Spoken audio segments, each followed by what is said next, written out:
Hello, hello.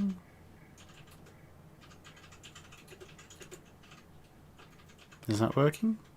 Can anyone hear me? Hopefully anyone can hear me. Who knows what's going on?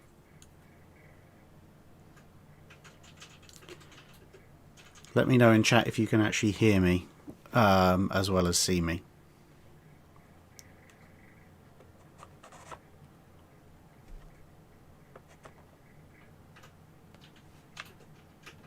Okay, so voice coming through. Right, yeah, sorry about that. I don't know what's going on with XSplit. It decided it didn't like my login at about 10 minutes to. It said, with throttling you have to wait 10 minutes. So I thought, okay, that's not too bad. I can wait until basically the launch time. It'll be fine. And then all of a sudden, at launch time, it went, nope, actually, you know what? Screw you, you're going to have to wait another 10 minutes, which I wasn't best pleased about. And then at 10 past, they said I had to wait another 10 minutes. Now at 25 past, they're saying I have to wait another 10 minutes. So I don't understand what's going on. I don't like it, and XSplit can go die in a fire. I'll presumably have to try and fix that at some point, well before I try this again. It's now saying I'm streaming at a much lower bit rate than I should be. What's going on? No, my maximum video bit rate is much higher than that.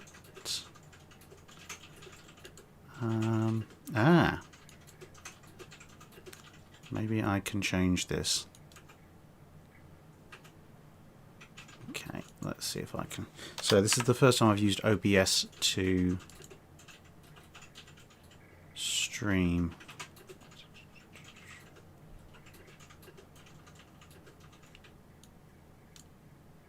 Okay, that might be a bit better.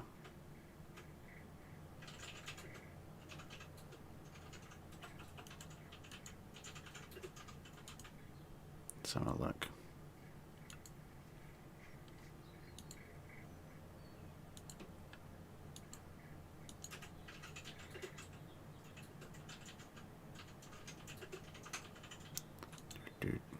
Nope, that's definitely not worked.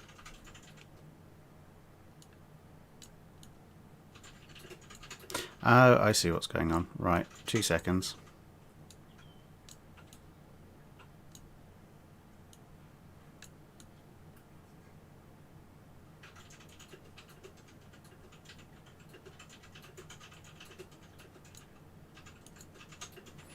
Right. Yeah, okay, so what happened there was, for some reason, it decided to stream at like stupidly low bitrate. I'm not entirely sure why, so I've changed it to 1920 by 1080. Again, apologies to say, I'm kind of going with this at a very rapid learning pace, because this is about as quick as I can learn OBS. Right, okay, resolution's better, that's good. Okay, let's leave the no, I changed my stream settings, you stupid machine. Okay, anyway, right, so after that much and very annoying delay, we are going to get on with the Patreon live stream Q&A segment first, and then any super chat questions I'll catch up with as soon as that's done, and then we'll be on to questions from chat if I've got any voice left, because whilst I do have Iron Brew to hand, I did spend most of yesterday just yelling my head off, charging around in an airsoft field, so my voice I don't think has fully recovered just yet. It was fun though. I ran into a couple of subscribers as well, so that's good. Okay, so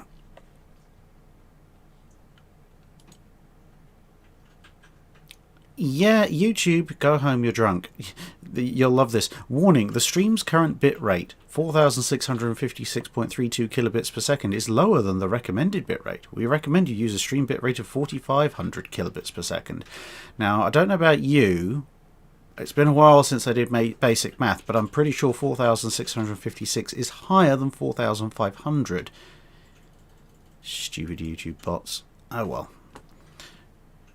Yeah, and Galdia Yonai, to answer the other obvious questions. Yes, this thing here, this is where I got shot in the head by a sniper. I wore a full face mask for 3 out of the 4 rounds, and then on the last round it was incredibly stupid because I did intend to use a DMR, designated marksman's rifle, so I needed to aim down the scope, so I took off the face mask, put on low profile eye protection and a basic bandana. Then it turned out for some bizarre reason the DMR had drained the battery while it was waiting in the car, so I switched over to an AK, which didn't need quite as much close-up aiming, but forgot to switch my iPro back, so I went out in my sniper DMR setup iPro, and immediately got shot in the face. And several other parts of me as well, but fortunately those aren't on camera because I have a shirt on. So anyway. Right, getting on to the Patreon stuff as quickly as possible, because trust me, it's a very busy week. I have 3 days to sort out everything I've got to do last minute for the trip to the States, because I'm flying out on Friday afternoon. Well, actually, no, I was supposed to be flying out Friday afternoon. I'm technically now flying out Friday morning, but Friday nonetheless. Adam Shatelane asked, what do you think would have happened if after Pearl Harbor all the aircraft carriers in the Pacific theatre just magically disappeared or became inoperable somehow? Do you think the different battles would have had a different outcome, and how would everything have been moving forward? Well, yes, if every aircraft carrier in the Pacific theatre just magically disappeared, then that would radically affect things, because it means the US no longer has any form of capital ship striking force left. Now, granted, they could transfer some carriers from the Atlantic. They did have a couple of the bigger ones in the Atlantic at the time, which actually puts them in weirdly enough, in a slightly better stead, because whilst the US would be down to 2 or 3 carriers, depending on whether you're counting Ranger, Japan would have none.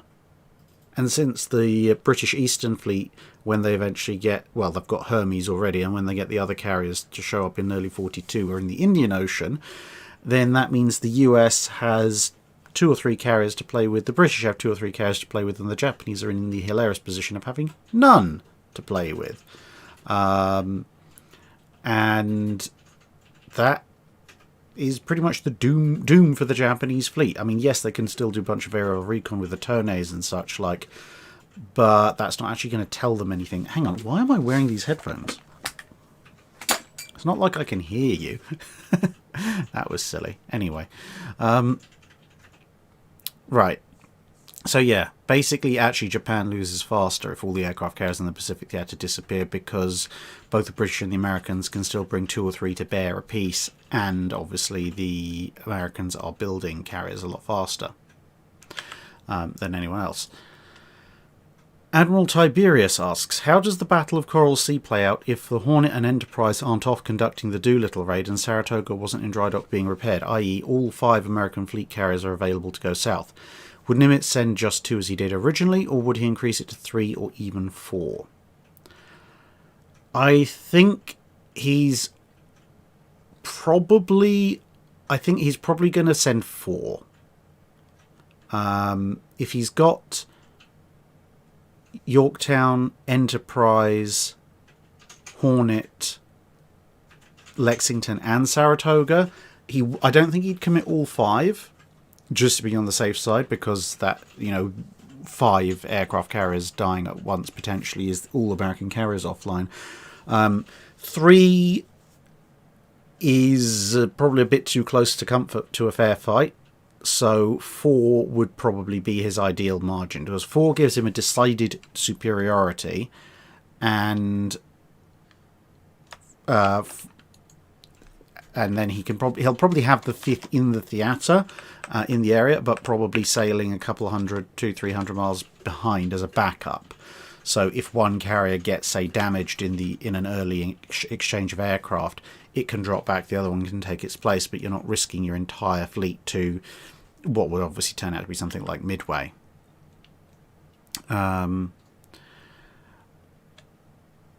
Warren Jervey asks, concerning the Russo-Japanese War, if you assume the 2nd Pacific Squadron had been adequately trained and arrived at Tsushima Strait in excellent fighting condition, in the resulting engagement, the Russian fleet attains a decisive victory over the Japanese of a magnitude equal to the historic Japanese victory over Russia.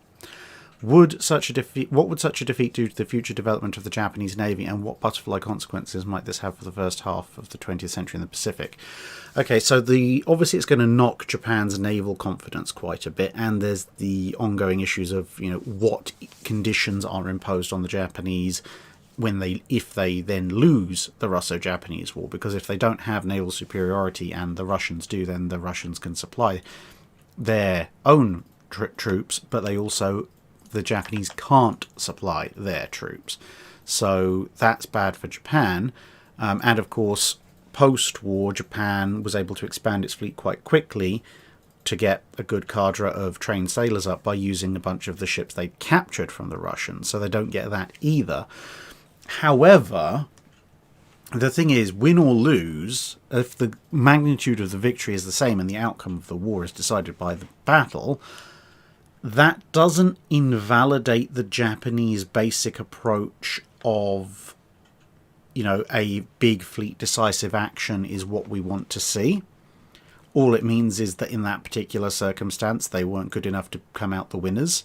So they're probably still going to believe in that doctrine. But on the one hand, it will take the Japanese military and political circles a lot more of their power to try and rebuild the Japanese Navy. On the other hand, they can rebuild the Japanese Navy with very little in the way of legacy vessels left over. Bear in mind, this is 1904, 1905. By the time the dust has settled on everything, then they can basically restart with semi-dreadnoughts and dreadnoughts, which, with much low maintenance costs for the older ships. So I think it depends more on the political reaction. From a purely military perspective, although losing the war in and of itself is a bit of a disaster, if they're able to leverage that into we need to rebuild the fleet bigger, stronger, better and faster, they can probably actually come out of it stronger in the long term, even if they're weaker in the short term. Now, obviously, quite how the Russian fleet is going to do that is another matter, because it's not just them being adequately trained. They also did have some rather different technological disadvantages, including the fact that their shells were nowhere near as destructive as the Japanese ones. Trevor Polasek asks, would the auto-loading 8-inch guns of the Des Moines class change the outcomes of any of the cruiser battles of Guadalcanal, assuming they're fitted to the historic heavy cruisers rather than you replace the American cruisers with the Des Moines? Well, if you replace a New Orleans or class 8-inch battery with the Des Moines auto-loading 8-inch battery, the first thing that's likely to happen is the poor New Orleans is going to roll over and sink, because those 8-inch turrets, triple 8-inch from the Des Moines, are ridiculously top-heavy. But assuming that we're hand-waving all of that away and just assuming that somehow the Des Moines 8-inch autoloaders are fitted on New Orleans class, it might make a slight difference to the first battle of Savo Island. Some of the US cruisers did get off a salvo or two. They did score a single hit. So being able to get off several more salvos, maybe they hit something else, but the damage has already been done, so it might mean a little bit more damage to the Japanese fleet at first Savo, but it's not going to change all that much in regards to what's going on. The American victories, where they have victories, will be a lot more decisive, because obviously they can put even more 8-inch rounds down range. Probably the single biggest swing factor will probably be the first night action of Guadalcanal.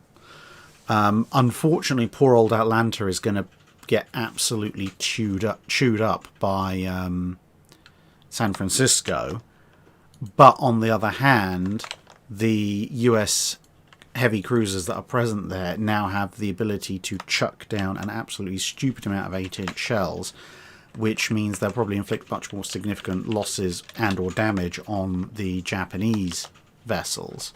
So it's overall, obviously, it benefits the Americans, but first night action of the naval battle of Guadalcanal is probably the single biggest benefit, because the other battles are either they win but slightly harder, or they still lose, because the ones where the Americans lost, like Tasfaronga, First Savo Island, etc., most of the time how fast those cruisers could fire didn't really make much odds, because they were either ambushed and hit before they got a single round off in the first place, or they were shooting entirely the wrong targets anyway.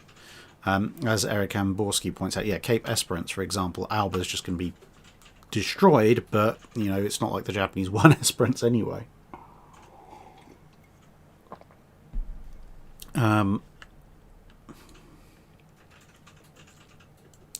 Bill Brockman asks, if the Pacific War had, as feared, lasted into 1946 or 47, the atomic bomb being a failure, what new classes of major warships or weapon systems would have appeared off the coasts of Japan for Operations Coronet and Olympic and any following operations, assuming that there's no Soviet declaration of war?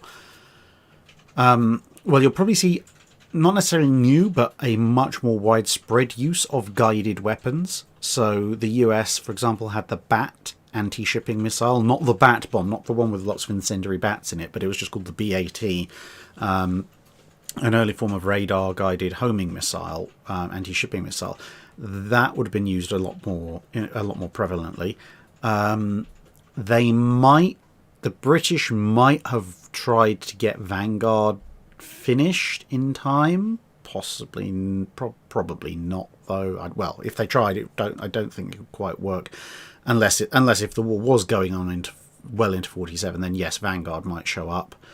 The battle class destroyers would get out there, maybe even the Darings. The Audacious class carriers might get out there. Midway, USS Midway would definitely get out there engage in combat operations. The Americans don't have any more battleships on the stocks. I mean, they've got the last two Iowas, but they've already got Iowas there anyway, so that's not a new class. The Des Moines and the Worcesters would probably be out there. Certainly the Des Moines, maybe the Worcesters, they'd be out there and sailing. The Saipans would get out and see proper long combat service.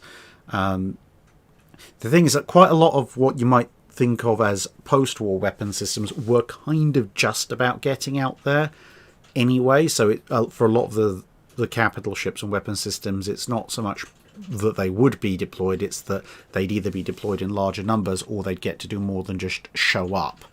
And for those of you who are asking questions in the chat, just please be aware that obviously I'm going through the Patreon alt history questions first, and then I'll get to the questions in chat. So at the moment, there something that's on the chat questions at the moment probably will be buried by the time I get to the end of these Patreon questions.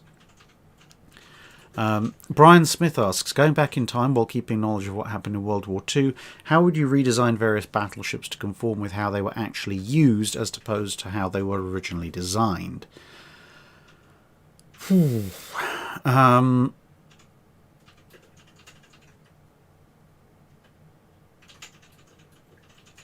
I mean, the obvious answer is significantly increase their anti-aircraft batteries much, much earlier. It depends how far back I'm going as well, because, for example, I mean, conforming with how they're actually used, ships like Warspite came under attack, quite a lot of air attack, as well as engaging in an anti-surface action. several anti-surface actions. So apart from, encouraging the acceleration of anti-aircraft gun deployment, radar deployment, etc., fundamentally in terms of redesigning the battleships themselves, you're really down to little details like coming up with some kind of design to solve the North Carolina's propeller vibration problems, at the start of the war, rather than having them have to switch back and forth for a while. Minor things like persuading the people who are designing the King George V to replace the 5.25 in the design with the 4.5 pancakes that they used on the Renown and the Queen Elizabeth. That kind of thing. And lots of little notes left to people about, like with HMS Prince of Wales, don't restart your outer port side propeller if it gets hit, that kind of stuff. But the thing is, the more changes you make, because you've got ships that survive and ships that don't survive, and for the ships that don't survive, the more changes you make, the more that they avoid that initial fate, the longer and longer it's going to take. The more and more to the timeline is going to diverge, so your changes may no longer apply. So, for example, if you persuade the US to completely modernize the standards in the early 1930s, for example, so they can have massively improved anti-torpedo protection, they repair all of the issues with the holes in the bulkheads that help the flooding in the aftermath of Pearl Harbor, and you stick a bunch of massive anti-torpedo nets around Battleship Row, well, great, you've now preserved those battleships against that specific threat, but now the US has Battleship Row capital ships. Their entire conduct of the Pacific War is going to be different from what you know. So you might have preserved them against a torpedo threat only to watch the Japanese to watch the Americans throw the standards at the Japanese in a battle line. if some admirals get their way, it's completely impossible to tell at that point. Sean Cowden asks, the person who invented missile tech is bonked on the head and forgets the idea entirely. Missiles are never invented. How does this change ship evolution? Well, most of that is post-1950, so it's not within my remit to say. The only things in a World War II context that I could comment on in those circumstances would be, one, obviously there's not the additional top weight needed by jamming devices, because if there's no homing missiles, you don't need jamming devices to jam them. And secondly, you will probably see radar-guided heavy caliber anti-aircraft guns being much more of a thing, because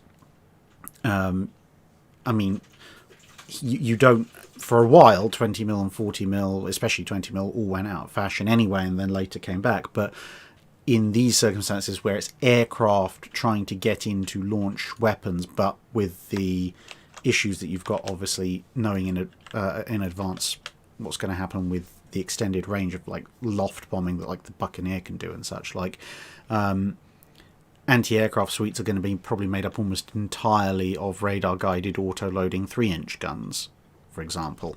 And obviously the surface gun, the big gun, is still the only real way that a non-aircraft carrying warship can make a difference to things. Ryan Frederick asks, could Admiral Fisher have really Copenhagened the High Seas Fleet if he'd been in charge on August the 4th, 1914? Would Churchill have gone for it, and how would it have gone down if it had gone down? In theory, yes. I dread to think what the history books would read like afterwards, but in theory, you had a contingent of the Grand Fleet present at the Kiel Regatta Week in the immediate run-up to World War I. And a good chunk of the High Seas Fleet was present. So, in theory, if Fisher had somehow gotten permission, and I don't think, well, it wouldn't really have mattered, to be honest, if Churchill had gone for it, something like that, a preemptive act of war, although the Japanese had kind of shown that this was something that people were now doing with the attack on Port Arthur in 1904, you would have needed some very serious political clout. You would have needed authorization all the way up from the Prime Minister and the Cabinet in order to launch such an attack, bearing in mind that Britain's position with regards to war with Germany was regarding,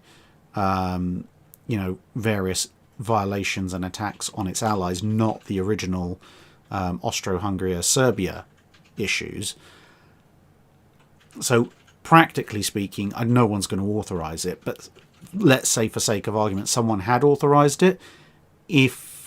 Probably the best way to do it would be to have the contingent of the ground fleet that shows up maybe be a fraction larger. Make sure it's escorted by your latest destroyers with the biggest torpedo loads, and then you moor the destroyers alongside your battleships on the side facing the high seas fleet. Hope that the high seas fleet doesn't put torpedo nets out, because theoretically it's a friendly event. And then kind of maybe with the dawn light, you just launch a massive wave of torpedoes across the harbour, try and torpedo every German ship in sight, and then have the destroyers break off, causing a distraction and laying smoke, whilst your battleships, having pre-sighted their guns, having made pre-sighting ranging measurements overnight, roll their guns over to the side and open fire on preset ranges to finish off anything that's only damaged by torpedoes. And obviously having built up steam as well, you then need to get out of there really darn quickly.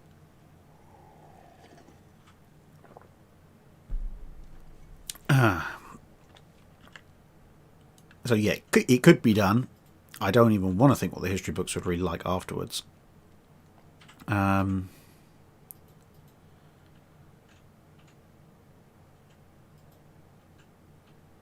Nicholas Ressar, who do you feel is more incompetent, Beatty at Jutland or the Bureau of Ordnance in association with the Mark 14 torpedo?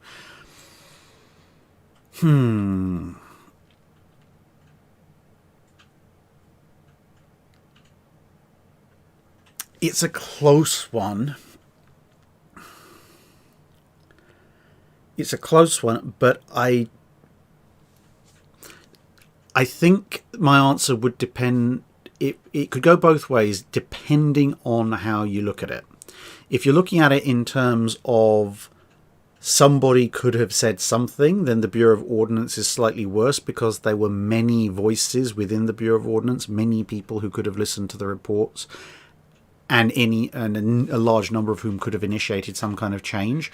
So the collective responsibility at the Bureau of Ordnance is higher.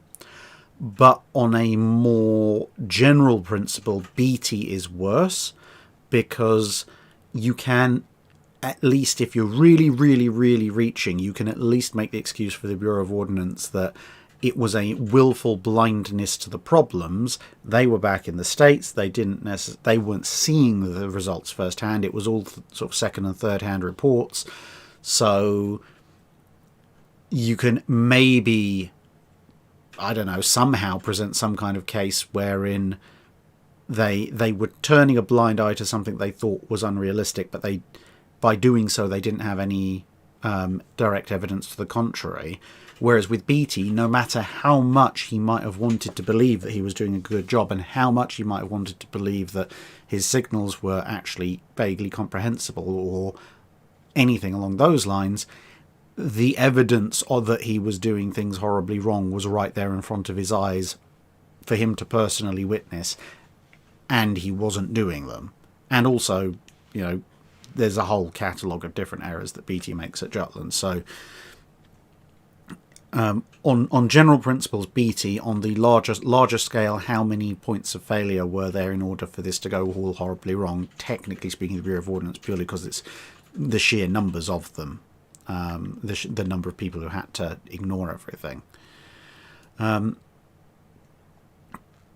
Jim Smitty asks, I recently bought the Battleship Builders, Constructing and Arming British Capital Ships by Ian Johnston, in the hope that it would be a good guide on the shipbuilding industry within the British Empire. I, however, found the book to be somewhat confusing and fairly disjointed, as the author of it jumped all over the place, and I found it hard to follow along with the points he was trying to make in this book. So I'm wondering if there's a straightforward book out there that can help me to learn more about shipbuilding and the industry that is shipbuilding in roughly the time the channel covers. Okay, so there are a few. Let me pull up the list. Okay, so there's there's a book called Clydebank Battle Cruisers, Forgotten Photographs from John Brown's Shipyard, which it is a mostly picture-based book, but it does walk you through some of the history of the Clydebank shipyards as well. There's also one on Camel Laird. What's it called? Camel Laird, The Inside Story. Well, there's two. So there's Camel Laird, The Inside Story, which is written by Harry McLeish, which, shockingly enough, tells the story of Camel Laird. And there's a 2-part series by Ian Collard, helpfully called just Camel Laird. The first book deals with the merchant civilian vessels they built. The second volume deals with the naval ships they built. There's also a completely separate book, again on Camel Laird, because they seem to have a lot of books written about the Men of Iron, the story of the Camel Laird shipbuilders, 1828 to 1991. Basically, if you want a good breakdown of how shipyards were run in the most of the 19th and the early to mid 20th centuries, look for something written about Camel Laird. Yes, it's not going to give you a full breakdown of things in the way that a full-scale book about shipbuilding is going to, but it will give you quite a nice run-through on Camel Laird, which built practically anything and everything, and then you can look in the bibliography for references to other books that might be wider in scope. So I'm just copying down some of the super chats for when I get past this slot. Yes, I know the bookshelf's looking a bit messy, but that's because a lot of the books have been moved up to the new library. My library room upstairs is almost complete. I've basically been consolidating all of my books into one room. It's not entirely done. I mean, the photographs and everything are still down here. There's still an entire shelf of bookcase of books in another room upstairs that's not the library room. And I've got, just looking down here from what I've been doing today, so I've got my US Aircraft Carriers by Friedman there. What else is sitting around here? Coastal Convoys, 1939 to 45. Ferry Swordfish Haynes Manual. There's 2 books on the Zeebrugge raid over there. Or Zeebrugge, I don't know, however you pronounce the blasted thing. Torpedo, British Battleships by Oscar Parks. Sailor's Log by Frederick T. Wilson about the Asiatic station at the turn of the 20th century. What's that? And Convoy KMF5. So that's just the books that are sitting around my feet at the moment.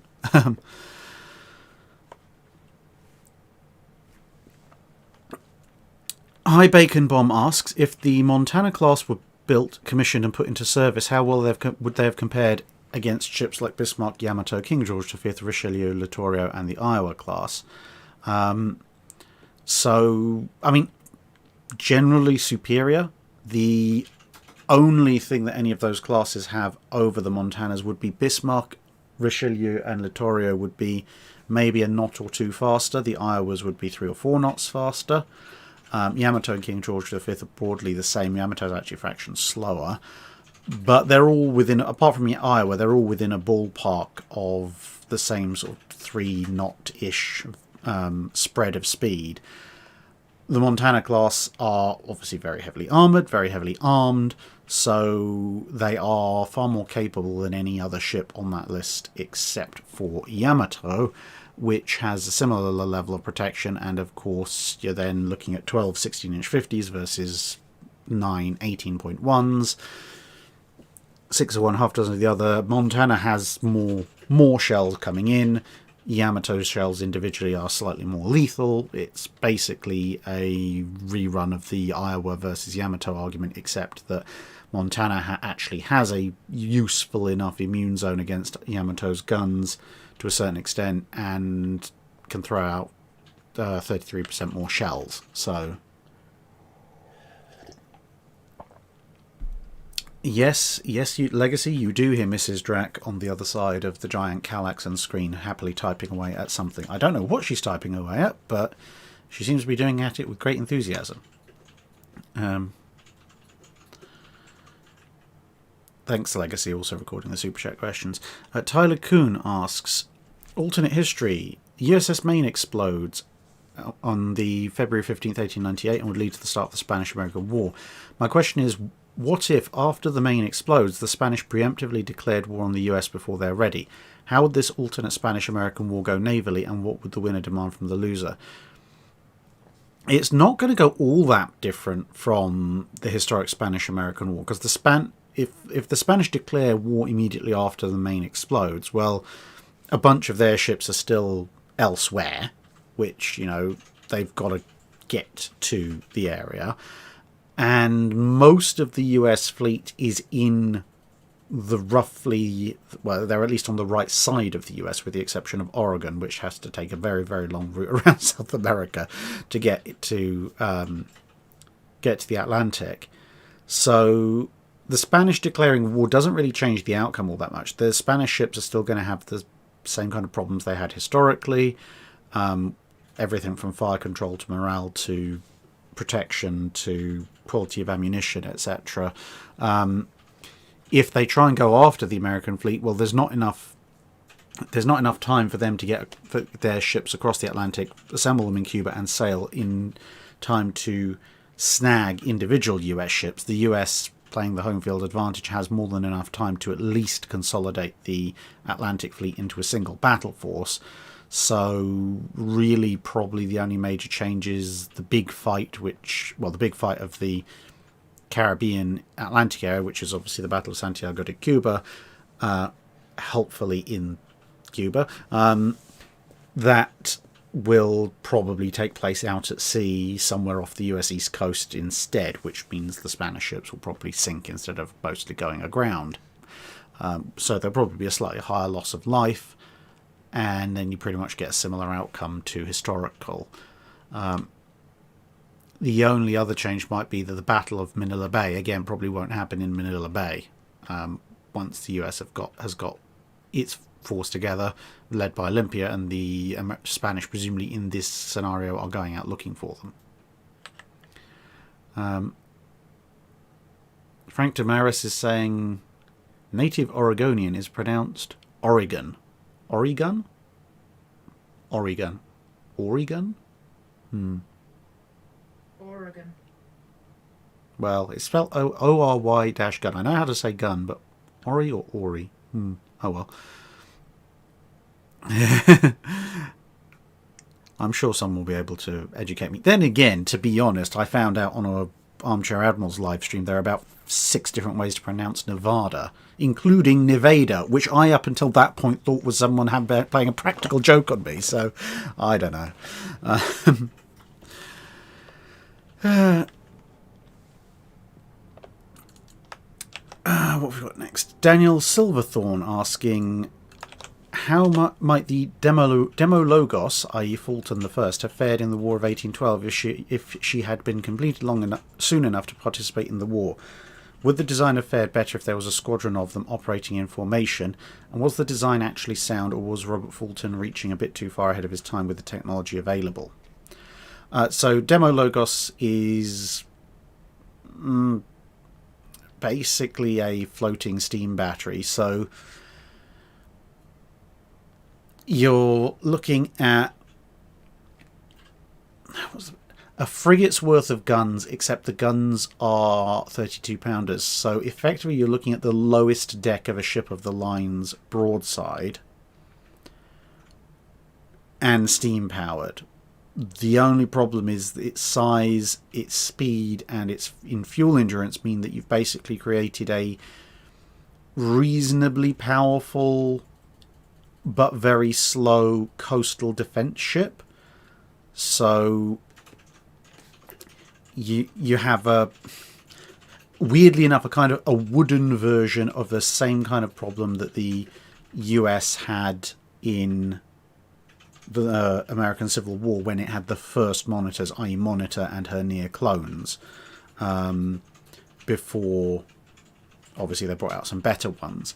So you've got a ship that's really, really powerful as long as you happen to go to it, which, you know, considering the British were blockading the Americans, they don't really have to go after a harbour defence vessel. They just have to blockade the outer harbour reaches.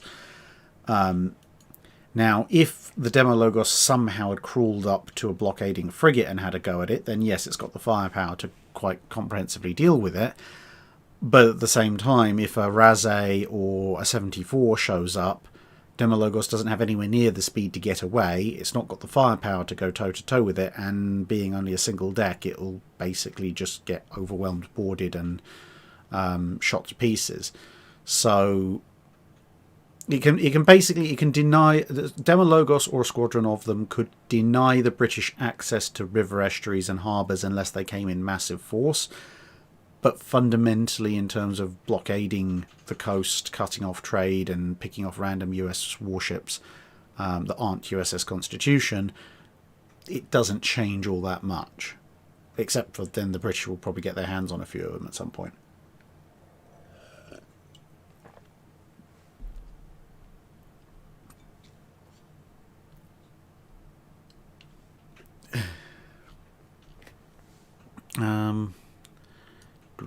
So that's that one. Michael Gilson asks, the Royal Navy seized the Turkish battleships under construction, mostly so that Turkey wouldn't have any modern capital ships if they joined the Central Powers, but the act of seizure was a major reason the Turks did join the Central Powers. Could they have mollified the Turks while achieving their primary goal by making a big show of transferring the money to American shipyards to build the Turks' ships, whilst quietly making sure that construction went slowly? It wouldn't even have taken much to slow construction, as they'd have to start all over from scratch, and it would mean 2 additional ships were competing for available resources, USN construction taking priority.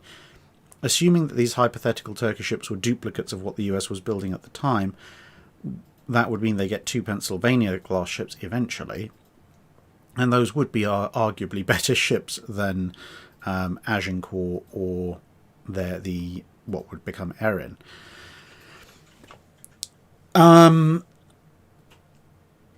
Could they have mollified the Turks by doing that?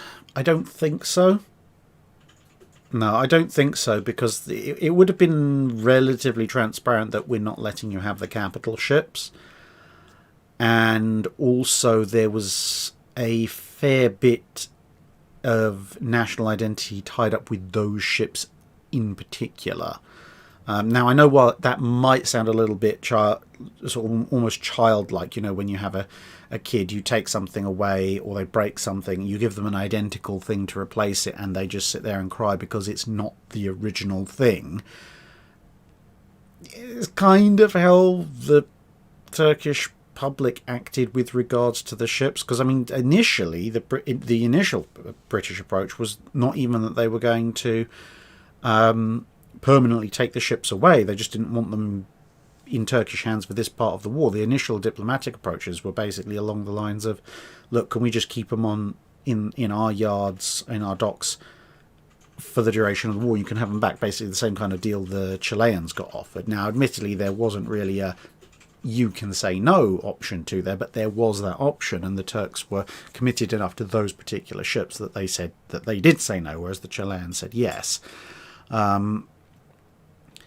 So yeah, I think a sort of a smoke and mirrors game trying to get the American yards to build a couple of quote-unquote replacements is not really going to work out there. It'd be interesting if the British did that anyway, for whatever reason, and then at the end of the war they're left with a rather awkward question of, do we actually now give the successors to the Ottoman Empire as it goes through its final stages of collapse, do we actually give them these 2 battleships or not? So yeah, Edward Franklin Woods asks, suppose the US Navy manages to catch the flaws within the Mark 14 well before the US enters the war. How does this impact the Pacific War outside of the obvious having a better weapon? It probably dramatically slows the Japanese advance, because when you look at when I was looking at the Mark 14 question, and also when I was looking into the research for the first video on the US sub-campaign that regards 1942, 1943, 44, 45 eventually will come, but it's a big old subject to read up on. Annoyingly, the US starts building more and more submarines, so 1943 is even more complex than 42, which is even more, and 44 is more complex than 43, and so on and so forth, because the US subfleet just goes, yeah, we have all the subs now. Anyway, in 1942, there are quite a number of, there's quite a few different attacks that are launched on Japanese capital ships, carriers, battleships, cruisers, etc., which obviously don't work because the Mark 14 torpedo doesn't work. So hitting and damaging, or hitting and sinking those, obviously is going to slow down the Japanese advance quite considerably. But there's also the sheer number of attacks on Japanese merchant ships. Bear in mind that the Japanese merchant marine, as it would later prove, didn't have a lot of strategic depth when it came to withstanding heavy losses. So if all of those ships, there's hundreds upon hundreds of torpedoes that are fired in 1942, if the chunk of them that they reckon probably they would have hit or came very close to hitting and then didn't, it's going to significantly impact the Japanese Navy and Merchant Marine in 42, which means that their overall supply situation gets worse much quicker, their overall fleet availability situation gets worse much quicker, and they're probably on the back foot even sooner than they historically were. So it might shorten the war by a little bit. Although this is one of the fundamental problems. Anything that shortens the war in the Pacific by any considerable amount, i.e. more than a couple of months, probably actually ends up with even more casualties, because if it's any substantial shortening, it might come close to persuading the Allies to start some kind of actual invasion of Japan, as opposed to historically where they were kind of priming themselves for the invasion, but the timeline worked out in such a way that, well, let's try these newfangled atomic weapons first and see what happens. Because if the atomic weapons program is, well, we can launch our invasion soon, or we can wait 8 months to a year for these new atomic weapons to come along, the invasion probably gets launched anyway, and then a lot more people on both sides die.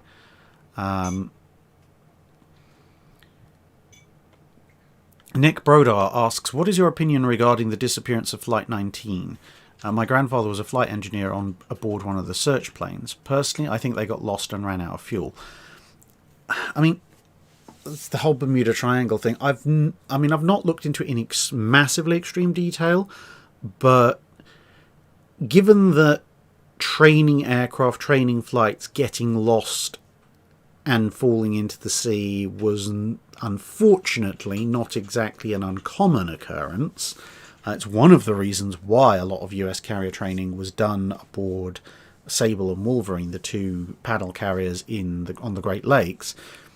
I mean, the security was part of it, but part of it was also, whilst the Great Lakes are quite large, it's almost impossible, if you get lost in a World War II era carrier plane over the Great Lakes, it's almost impossible to end up splashing down in the Great Lakes at some point, because you just literally pick any compass point, fly in that direction, and assuming you took off with a decent load of fuel, you'll at least see land and almost certainly reach land well before you run out of fuel. Going off, I mean, I've not got solo flight experience, so but I do know from some things that I've done that it is very easy to get turned around if you lose your navigational bearings for some reason. Now, why they lost their navigational bearings, what could have caused their compasses to malfunction, etc., etc. Sorry, I'm going to put that on silent. All of that is kind of an open discussion, And I know there are a few theories that have been popping around about that at various points. However, yeah, that them getting lost and running out of fuel is pretty much the most likely scenario. The only thing that makes me slightly confused about the whole thing is the fact that one of the search aircraft also then vanishes without trace. Now, even maritime search aircraft do occasionally go missing, fair enough, but for one to go missing so quickly as soon as all the other planes have gone missing is a little suspicious, albeit that, you know, weirder coincidences have happened.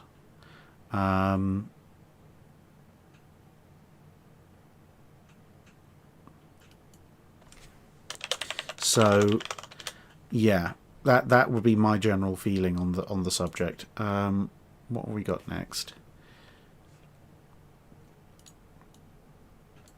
I'd have to look into it in more detail to come up with a more explicit theory, but, you know, I try and steer clear of the more conspiracy-minded elements of things because, I mean, we're never, unless we find Flight 19, we're never going to know, and it's not that big a mystery, to be perfectly honest, because let's face it, if aliens were abducting people from the Bermuda Triangle, given the number of flights and the number of ships that go through the Bermuda Triangle, you'd think they'd have better things to pick on than a random flight of Avengers.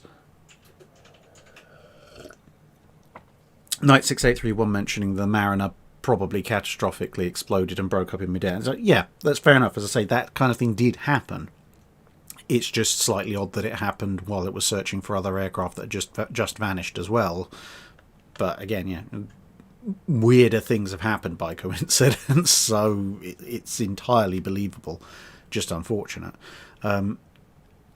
Colin Cameron asks, if the Royal Navy had taken advantage of the section of the naval treaties that allowed for replacement of the experimental aircraft carriers and built large armoured flight deck fleet carriers in the late 20s and early 30s, how do you think this would have affected the development of naval aircraft and the Royal Navy's battle tactics going into World War II? Well, I don't think they would have built armoured flight deck fleet carriers in the late 20s and early 30s, because we know what the Royal Navy was looking to build in the 20s and 30s, basically a Pacific War-themed carrier, i.e. HMS Ark-Royal. So if they had taken advantage of that section of the naval treaty and chucked out, you know, well, Courageous and Glorious were post-treaty conversion, so they wouldn't have replaced those, but they could have replaced Furious, Eagle, Argus, Hermes. Then if they'd replaced them with those with, say, 2, maybe 3 more Ark Royals, so you've got a class of 3 to 4 Ark Royals, that would have been interesting. With the Ark Royal around, with multiple Ark Royals around, then the overall fleet air arm air group, well, total fleet air arm size is going to be substantially larger because they've got the hangar space. Obviously, the Royal Air Force still has control of the fleet air arm, which is going to stymie things a little bit. But with a total availability of total availability of order numbers for the fleet air arm being considerably larger, that might inspire some slightly more detailed work going into them, into the design of Royal Navy aircraft. And they might also be more tempted to use larger strike groups than they did historically. But you can't really tell because, I mean, Courageous, Glorious and Furious didn't have the terrible air groups for what they were. And they had Ark Royal to play with, and Ark Royal still kind of kept in with the battle tactics that the rest of the Royal Navy carrier groups had. What would be more interesting would be, as you got into the 1930s, if the Royal Navy's carrier force now consisted basically of Furious and a bunch of Ark Royals, and they would still probably have gone towards the Illustriouses in some way, shape or form, the armoured flight deck carriers, you'd then have this balance of overall fewer carriers, but they're all big fleet carriers. So whereas you've got Hermes and Eagle pottering around in the 1930s in China going after pirates, and you've got random mixes of carriers all over the place in various other parts of the world when World War II kicks off, if you've instead got this a relatively speaking uniform carrier fleet, it's going to be very interesting to see how they're used, because an Ark Royal type instead of Victorious, for example, going after Bismarck the first time, they have more aircraft available to go to launch their strike. If you've got two Ark Royals instead of Ark Royal and Glorious available off of Norway, for example, that increases the number of aircraft. So you might see the Royal Navy develop even more strongly into kind of a two-tier carrier navy, where the Ark Royals are designed to hang back and launch larger strikes, whilst the armoured carriers are designed to stick closer to the battle fleet and launch penny packet strikes.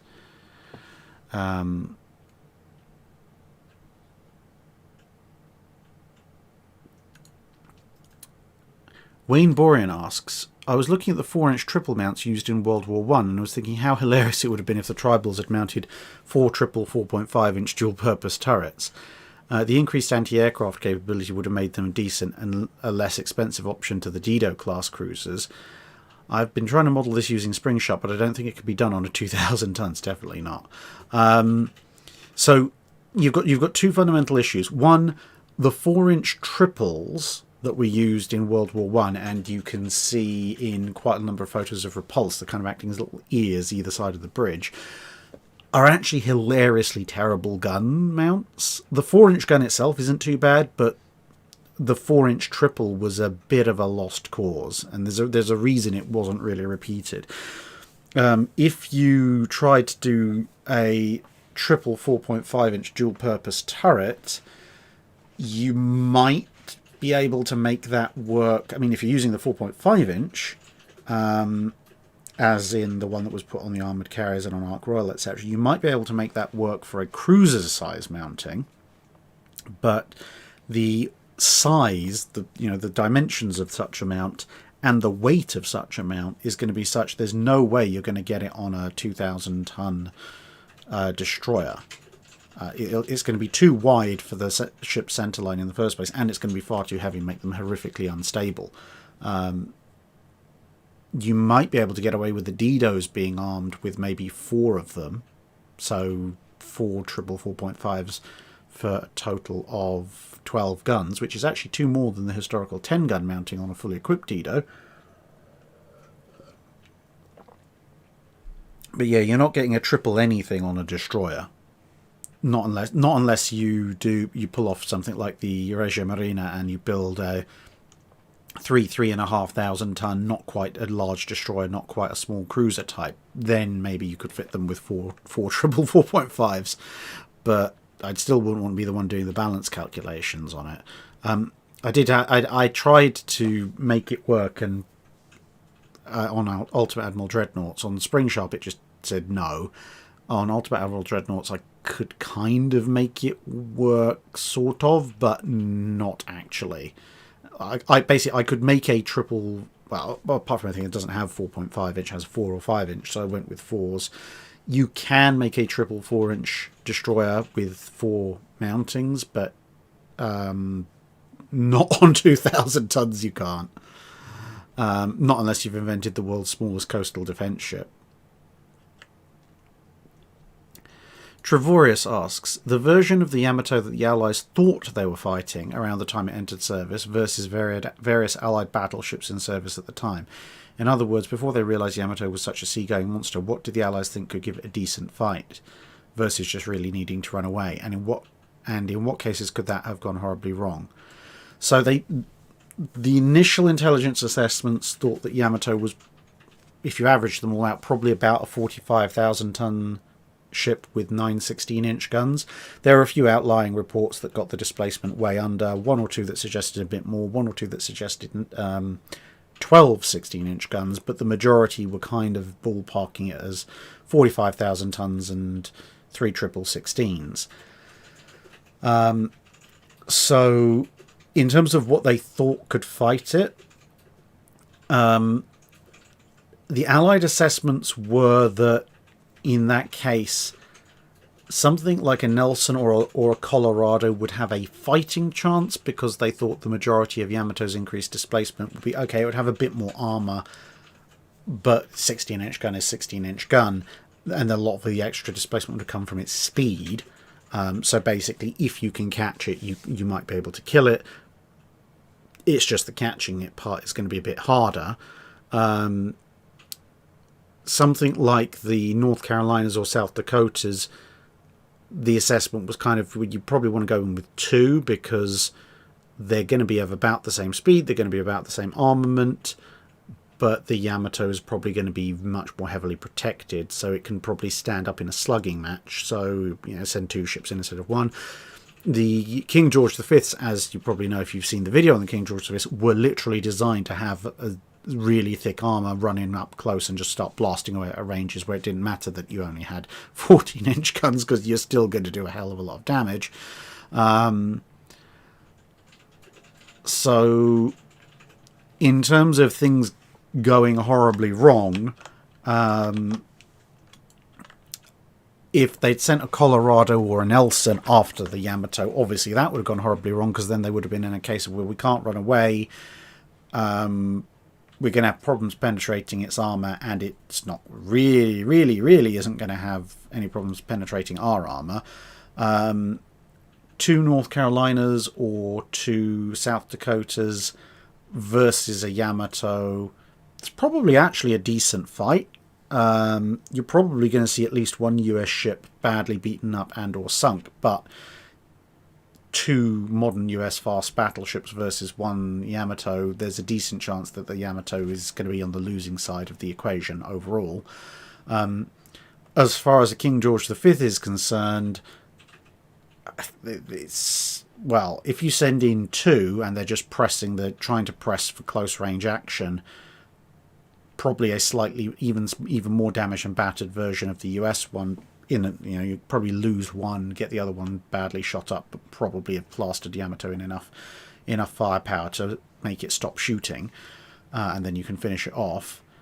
But a King George V trying to, Leroy Jenkins to 12,000 yards against a single Yamato 1v1, that's probably not going to end well.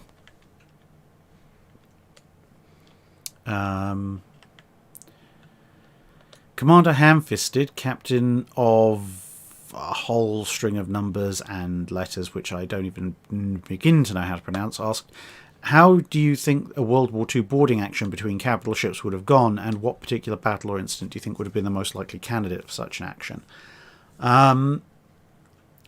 There are really only 2... Well, actually, no, if you count capital ships, so carriers and battleships only, there's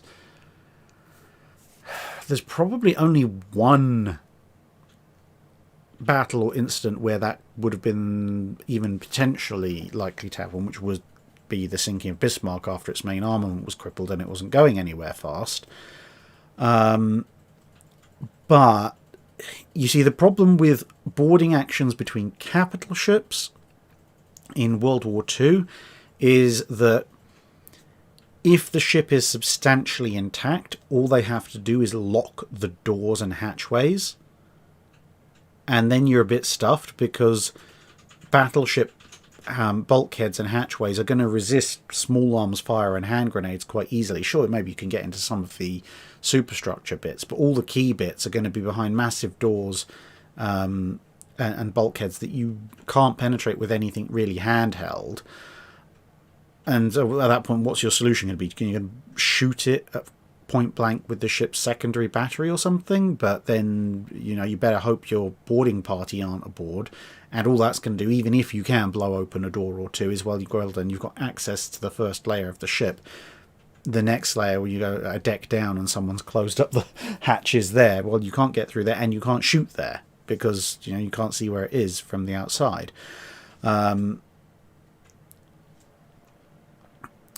So yeah, that's the main problem with boarding actions. Ships are just too tough and too easy to lock up at that point. And the alternative is you board a ship where none of that matters, because all the hatches are open, because everything's gone horribly wrong and the other side's abandoning ship, or you've blown all the hatches open with long-range gunfire anyway, at which point that is pretty much boarding the Bismarck after it's been shot up, except the thing's on fire and in the process of sinking, so why on earth would you ever do that? Because there's nothing you can do to stop it. Ensign Hal, no, I'm not doing live questions just yet. I'm still working my way through these Patreon questions. I am going as fast as I can. Duke Master asks, World War One has started. The Royal Navy instead assigns David Beatty to command the Grand Fleet and John Jellicoe to command the battle cruisers. Describe the events or consequences of this switch, including the Battle of Jutland.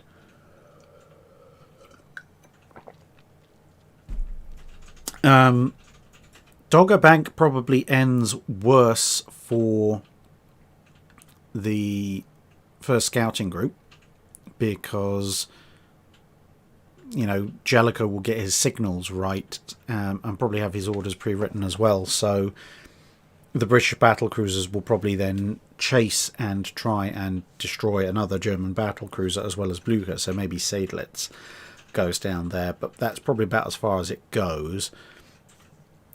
Jutland is going to be a mess because Jellicoe will keep the QEs with him. In fact, he'll probably have the QEs front and centre.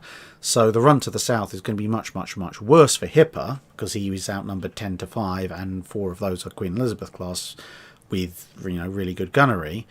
So that half of the battle, the half that the British historically lose, they are going to win in massively decisive style. Now the big butterfly then is Jellicoe is probably going to actually do his job because, you know, he actually knows what he's doing, and he'll be communicating to Beatty all the things, all the spotting that he's doing. The question is then, A, does Beatty come up with a plan as quickly and decisively as Jellicoe did, and does he make the right call? And even assuming that he does he communicate it to the rest of the fleet well enough that the Grand Fleet can actually deploy into something that doesn't resemble the M25 at pub closing time on a Friday? So, yeah, that's a very big ask. I mean, you could try and hope that the subordinate admirals in the Grand Fleet would know how to form a major battle line, even if, you know, Beatty's hoisting socks washing Wednesday instead of form a line to the left. But yeah, it's the problem is the butterflies there are so large. It could go much, much better because Jellicoe destroys first scouting group and then has all the time in the world to scout and shadow the German fleet, which may even just turn around and go home, or it could be a complete mess.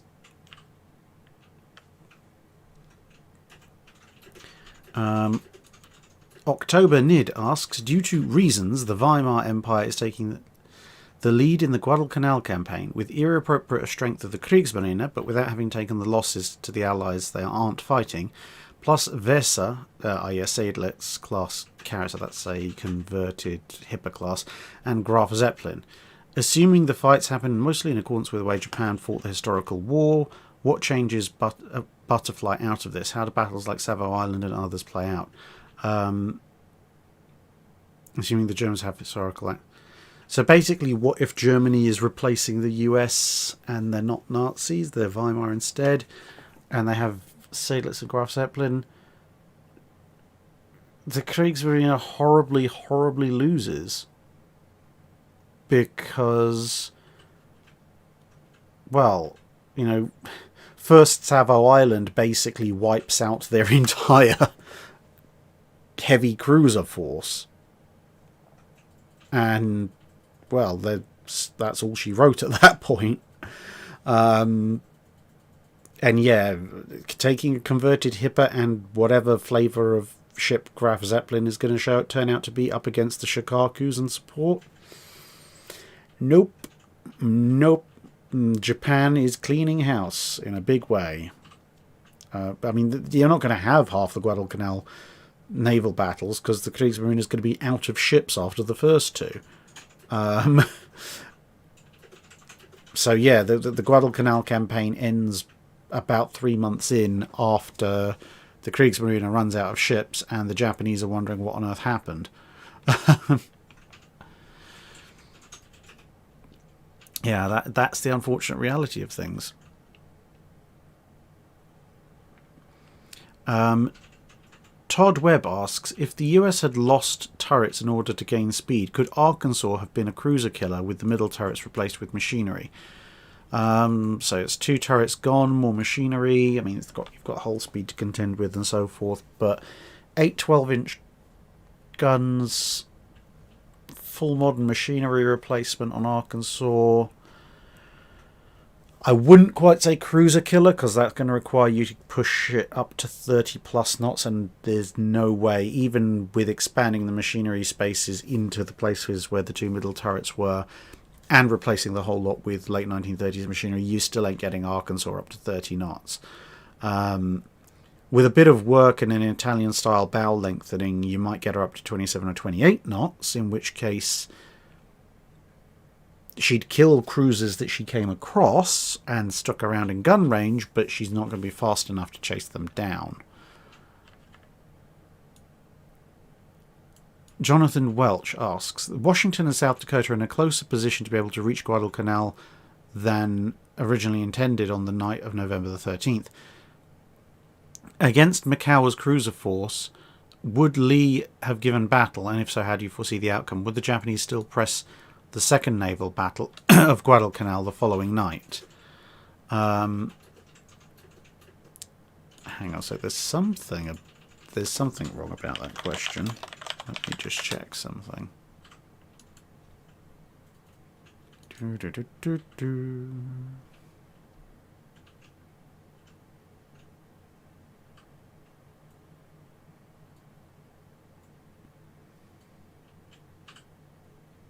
Yeah, okay, so Admiral Mikawa is there on the first night of Guadalcanal, but he's obviously more often known for First Savo Island. Would Lee, if he'd somehow got Washington and South Dakota into place earlier, have given battle against Mikawa's cruiser force as opposed to the rest of the battle force? Sure, why not? It's small enough, he can destroy it fairly quickly. And would the Japanese press the second naval battle of Guadalcanal? Yes, because the point of the second battle was to try and get a bombardment force in to bombard Henderson Field, and if Mikawa's cruiser force is destroyed, then they haven't even accomplished a relatively ineffective 8-inch shelling of it. The larger question is, realistically, they're not going to send Washington and South Dakota in, because Washington and South Dakota were sent in because the US cruiser force took a pasting the previous night before. They're not going to send them in with the cruisers because they don't want to send battleships into that area if they don't have to.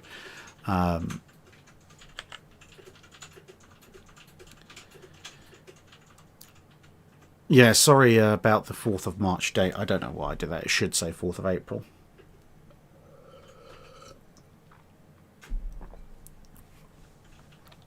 Andre Gardner asks, an identical pair of Tillman 4.2s are refitted. One receives a late World War II American AA-centric treatment, whilst the other undergoes a mech boy customization, which ends up with more DACA, and is it enough? Well, there is no such thing as more DACA, except for that planet made of guardsmen that someone accidentally made at some point.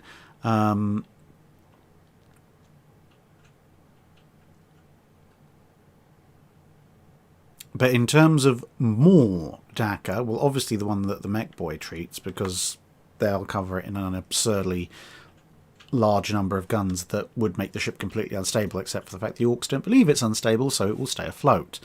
Whereas the US late war AA refits had to obey some laws of physical reality. Mr. V, alternate history. If the US was still split in two after the Civil War, how would that potentially affect the global balance of power in the late 19th and early 20th century? Depends why. Is it both sides fight to exhaustion? Is it one side, is it kind of the Confederacy receives just enough support that it can hold off the Union long enough for the Union to say this isn't worth it? Or is it the Confederacy receives so much support and magical hand wavium that they actually beat the Union and decide they're going to just stay independent? But, either way, whatever, assuming roughly somewhere down, split down the middle, if the US is now the Union and the Confederate States of America, the global balance of power in the late 19th century doesn't change in the slightest, because America wasn't on the world stage as a power in the late 19th century.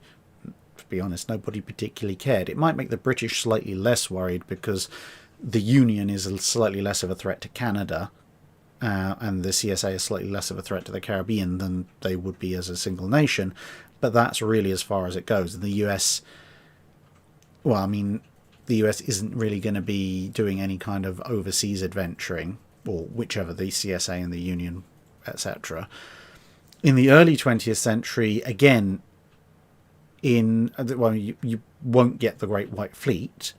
The Spanish-American War may not happen at all, and if it does happen, I mean, it's difficult to imagine it going any better for the Spanish, even if they're only fighting one or the other halves of the US, to be perfectly honest. The only time it really starts to come into play is maybe once you get into the Dreadnought era, because that's when the US Navy starts building up in a big way for the first time. Their supplies are needed in Europe, and obviously you've got the German U-boat submarine campaign, and then it's going to depend very, very much on where politically are those powers aligned, which comes back to why is this split there in the first place. If one power is actively, let's say, if you make an argument that the reason for the split is Britain backed the Confederacy for some unknown reason against public opinion, well then, if the Union is strongly against Britain, then overall that's a worse outcome for Britain, even if the Confederacy is strongly in favour of Britain. Whereas if Britain largely stayed out of it and the split is for some other reason, then are both sides trying to curry favour with Britain to get an alliance and potential advantage against the other? Has one side picked Britain to cozy up to, and the other side maybe is cozy up to France or a rising Germany?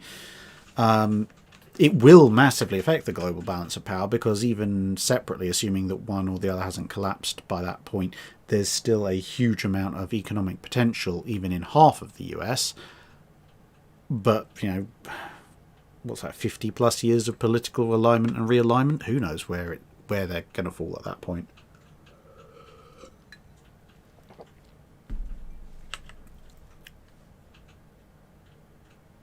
Oh boy, this is a long question.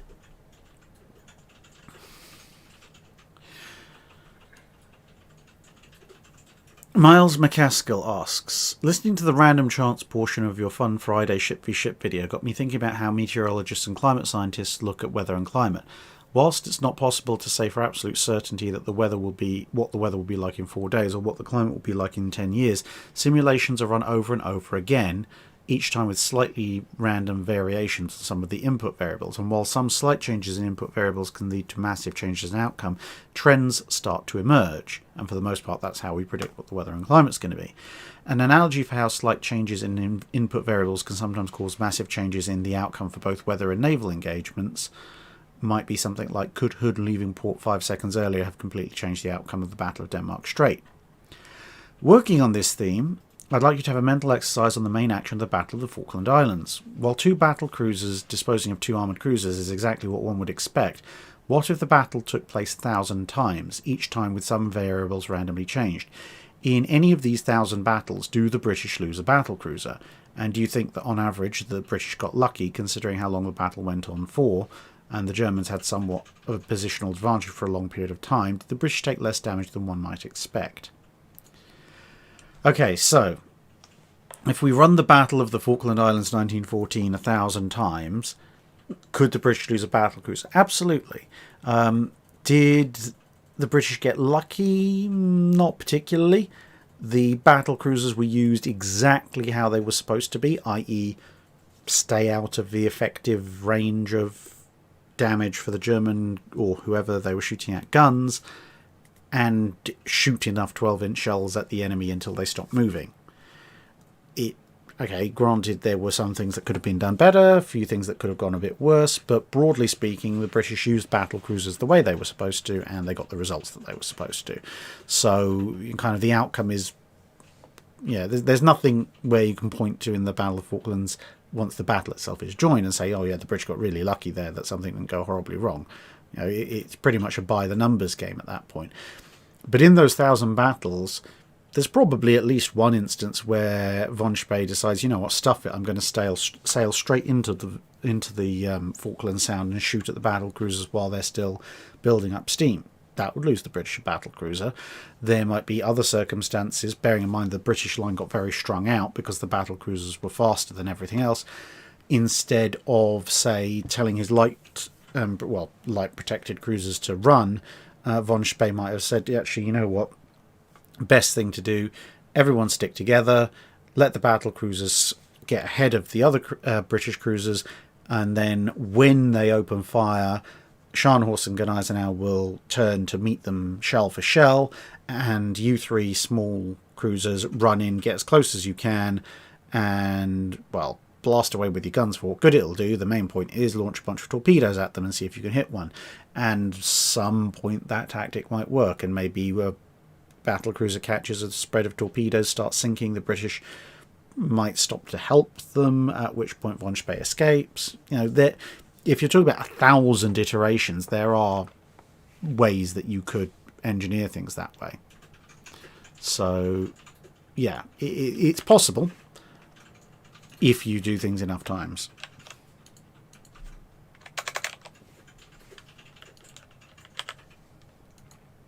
Admiralty of Floof asks, aviation is magically stuck at the level where notable weapon-carrying aircraft are not possible, and neither are carriers. Ships occasionally carry a plane or two for recon, seaplane tenders, or something like the Jutland might also work. Japan manages the attack on Pearl Harbor with mini-subs, boats crammed with explosives, etc., to an approximately similar effect. How does the Pacific War go? You may assume that each carrier building or built is a sensible gun warship, or insensible, depending on the country's style of shipbuilding at the time, of roughly similar displacement as the carrier. Okay, so that means the US loses its old battleships, but you've got Lexington and Saratoga in their final configuration battlecruiser forms, and then what, Yorktown, Enterprise and Hornet are either going to be really, really small battleships, maybe 6 14-inch gun battleships or 8 12-inch gun battleships, or they're going to be fairly big and nasty supercruisers. Probably actually trending more towards supercruisers. So they're kind of be an early mid-1930s version of the Alaskas. So what does that put the Japanese at? Okay, so we'll hand-wave away the earthquake because it makes things easier for the sake of argument. The Japanese have 2 Amagi-class battle cruisers. Hiryu and Soryu, again, are probably super cruisers. Shikaku and Zuikaku are decentish treated battleships, assuming we're going displacement for displacement. Probably something on a par with Nagato's capabilities, except maybe a knot or two faster. Or maybe with a bit more armour. So at that point, the Japanese have a slight advantage at that stage, because arguably the Amagis are a superior design to the Lexingtons.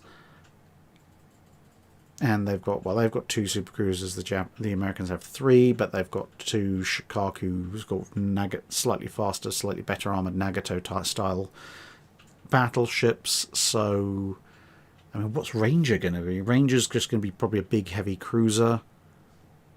Wasp is going to be another big heavy cruiser. They're not quite. I don't think they'll be quite supercruisers. They'll just be fully rounded 8-inch cruisers.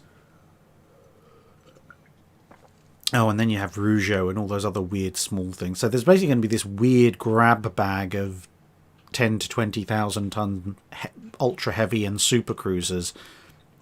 But the Japanese get slightly more full-on capital ships out of the equation. The real losers in this situation are the British, because they get one kind of mid-sized battleship out of it in exchange for Ark Royal or a very, very big supercruiser. They get Courageous, Glorious and Furious back in their original configurations, which is just horrifying. Eagle is going to be an old school World War One style 13.5-inch battleship, which isn't particularly useful. Hermes is going to be a slightly overblown World War One era cruiser. Argus is still an ocean liner, which does nobody any favours. Yeah, the Royal Navy is really struck out on that one, unfortunately.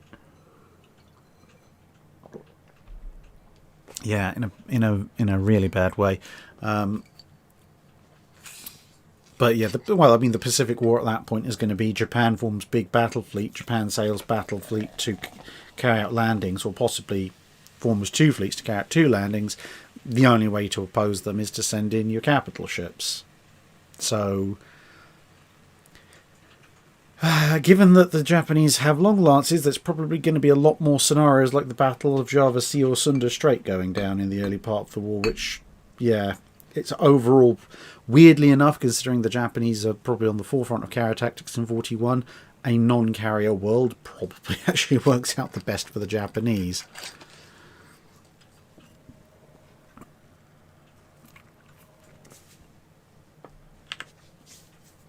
Megascrow, alt history in fictional naval wargaming, going from the classical. Alt history question. In fictional naval wargaming, going from the classic age of sail to steam and steel, what would be a good way to balance quality, tech, focus versus quantity? Something realistic like materials, better trees, purer, rarer ores, more but lower grade coal, etc. Or more arbitrary with modifiers? Pure pen and paper, no models, fights are done with stats, etc.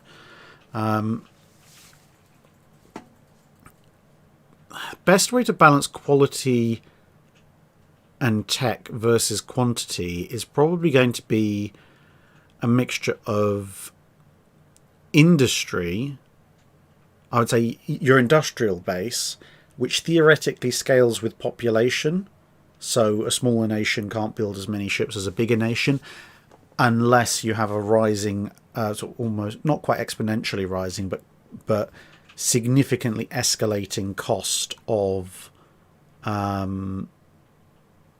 improvement to that infrastructure, i.e., taking Britain and France in the Age of Sail as an example.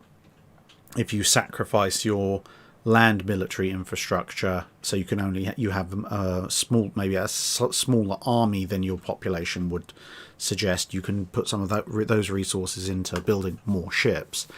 But yeah, I'd say the other balance would be materials, because things like wood types, quality of ore, quality of industry, quality of coal, those are all actual things that did affect various nations, and there's enough of them that you can mix them up. If you want to make it a balanced system, you can mix them around a bit. So you could have a nation that's got really good access to really good shipbuilding timber, but maybe doesn't have any native access to mast timber, so they have to trade for it. Another nation, it might be producing all the mast timber in the world, but it turns out mast timber is not very good for the hull.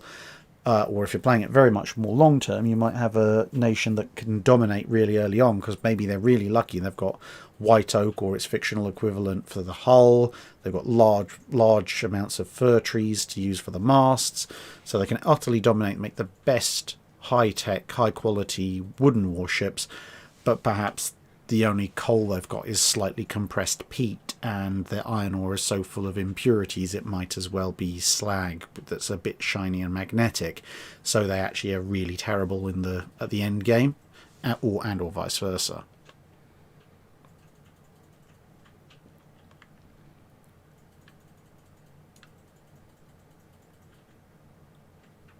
Okay, Dr. Irrelevant asks, okay, so there's 4 options to change the Royal Navy prior to World War II. I get to pick 2.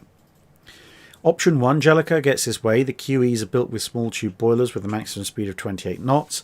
As a side effect, the R-class also have small tube boilers and can reach 25 knots. Option 2. An additional 4 Renown-class battlecruisers are built: Resistance, Retribution, Rampage and Royal Fortune. Option 3. The Royal Navy is able to build a 3rd Nelson-class battleship Anson, but Hood is converted into an aircraft carrier. All 3 Nelsons are built to a modified design that sacrifices the torpedo armament and the conning tower in return for a 3rd shaft and a speed of 24 knots, with provision made for adding extra boilers later on to increase speed. And option 4, Ark Royal is built as a class of 3 ships rather than a one-off. They all have the same design as the historical Ark Royal. Which do you choose and why? Options 1 and 4. So 28 knot Queen Elizabeths, 25 knot R-class, and 3 Ark Royals. 3 Ark Royal instead of 1 is a huge boon for the Royal Navy. It's, 3 full-sized, or near enough full-sized fleet carriers. It's going to be very, very useful. The QEs being able to do 28 knots, well, you've now got 5 decently armed, decently armoured, fast battleships way ahead of everybody else, so result. And if the Rs are now capable of 25 knots, they might stay marginally useful instead of basically being backstop ships. The reason I discounted the other 2 options, whilst having 4 more Renowns are quite nice, putting up to 6 Renowns and 7 battlecruisers total, there's no way the treaties system would allow you to have all of those kept. So the displacement-wise, it probably force you to sacrifice all the R-class battleships to keep them, which means A, you're down 1 capital ship, and B, whilst having 6 Renowns would be absolutely hilarious, they are still Renown-class battlecruisers. They're not exactly particularly well protected. Your battle line strength has taken a bit of a hit in terms of endurance. And the last one, the option 3, getting a 3rd Nelson, all the Nelsons up to 24 knots, but Hood gets converted to a carrier. Whilst 24 knot Nelsons are useful, it's only a knot increase in speed over what they were capable of historically. Even if they do go a fraction faster, 25, 26 knots. I mean, Nelson and Rodney were still frontline ships in World War II. The fact they're a bit faster doesn't change all that much. A 3rd battleship is nice, but overall capital ship numbers stay the same because we're converting Hood. Hood as an aircraft carrier is probably a fairly nice ship. It's probably going to be a British equivalent of Lexington or Saratoga. But the thing is, it's like you're getting +1 aircraft carrier, but another option gives me a choice of 3. And I'm getting +1 battleship, but option 1 gives me a choice of 5 really useful fast battleships. So yeah, options 1 and 4 there. People asking about mast timber, cedar, spruce, fir, pine, etc. You can make mast out of all of these, but the main thing for really good mast timber is that it goes straight and tall. Almost anything else can be forgiven as long as you can get straight, tall, flexible mast timber. i.e. not oak or anything like that. And Gregos asking, can't you purify iron ore and make it good? Yes, but if you've got poor quality iron ore, it takes an awful lot more work than regular. How are we doing? No, we're not doing too badly on the Patreon questions. I mean, I've still got just over half a glass of iron brew, and we've only been going an hour and a half. Compared to a regular Patreon live stream, we've barely even started. Although I did start with the negative modifier of -3 to my voice, so... Capitano Lorenzo. The time is early spring 1942 in North Africa. Rommel's Africa Corps is finally properly substantially reinforced and resupplied. Rommel's assault on Al Alamein that summer is successful. He drives on to Alexandria and the Suez. After fierce and bloody fighting, the Germans are successful in securing Alexandria, the port, and Suez, forcing the 8th Army in Montgomery to surrender. The port of Alexandria becomes a Regia Marina Navy base, and a substantial Regia Aeronautica and Luftwaffe assets are positioned accordingly. What now for the Royal Navy? Well, a movement of this size is going to be, anticipated and seen well in advance. The Royal Navy is probably going to be firing in direct line of sight on the German assault, or at least at Alexandria, and probably on Suez as well. So in terms of what next for the RN, they can't stay in the Mediterranean. The Malta, presumably at this point, has been neutralised, and basing a fleet in Malta is they're just going to get round the clock bombed. Transitioning across all of the Mediterranean when the Axis controls the entire North African coast is probably suicidal. So you probably have a big stand, lots of naval gunfire, hammering the Germans coming into Alexandria, and then everybody runs down the Suez Canal into the Indian Ocean.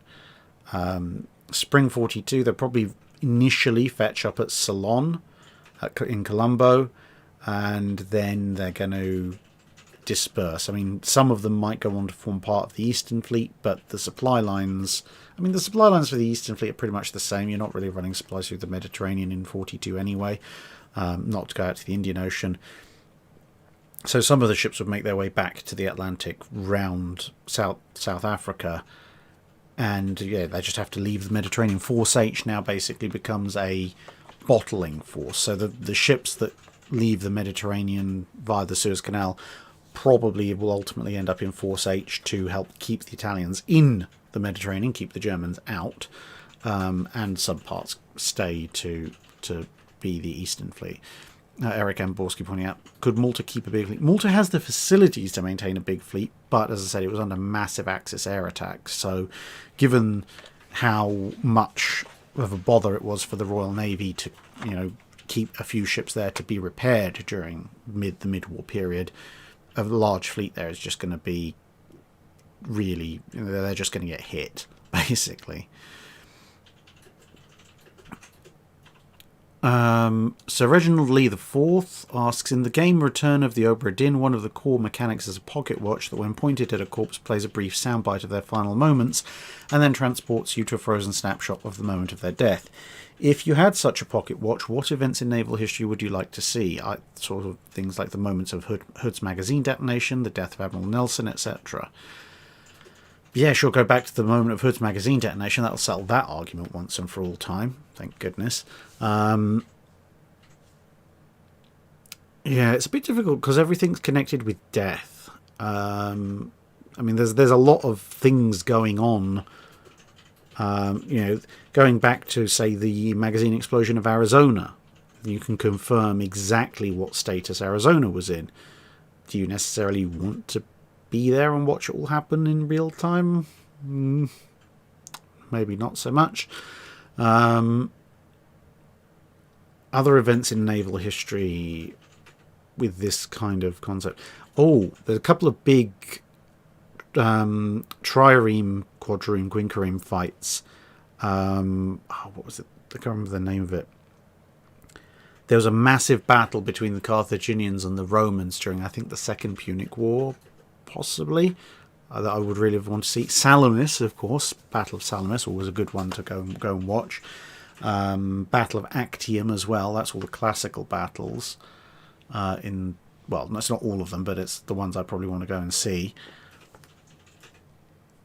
Battle of Lepanto, that's another good one to go and have a look at. Plenty of people dying in that battle to go and pop up and see.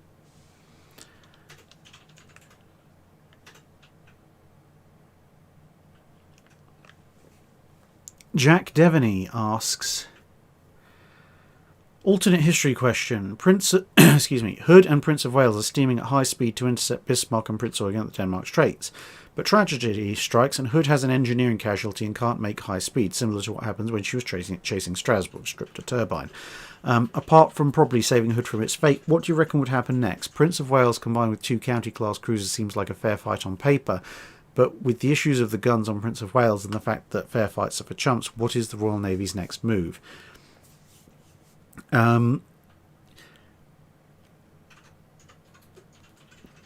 Yeah, I mean, well, apart from anything, if Hood is an engineering casualty, then she needs to get home safely. So they'll probably send Hood home with the destroyers that they left behind during the chase. And at that point, Prince of Wales probably falls back to Norfolk and Suffolk to shadow Bismarck and Prince Eugen. Meanwhile, King George V and Victorious are probably they're making tracks. The thing is, with 3 ships able to pursue, including Prince of Wales, which should have radar at this point, and can venture in a little bit closer than Norfolk and Suffolk can safely, it's possible that the Germans don't lose their British tail. At which point, in theory, King George V meets up with Prince of Wales, Norfolk and Suffolk in a few days' time, because she was on the way at that point, and then they try and force another engagement somewhere in the North Atlantic with the 2 King George V class and Norfolk and Suffolk, plus an airstrike from Victorious going in, which would be an interesting fight against Prince Eugen and Bismarck if they haven't managed to shake off their pursuers. Poor Kid pointing out the destroyers are out of fuel, so they had to stop off in Iceland. Yes, what I mean is, if Hood's got an engineering casualty, she's going to limp back there first to see if they can repair it. And then, everyone is going to, well, the destroyers and Hood are all going to generally pack themselves off back home.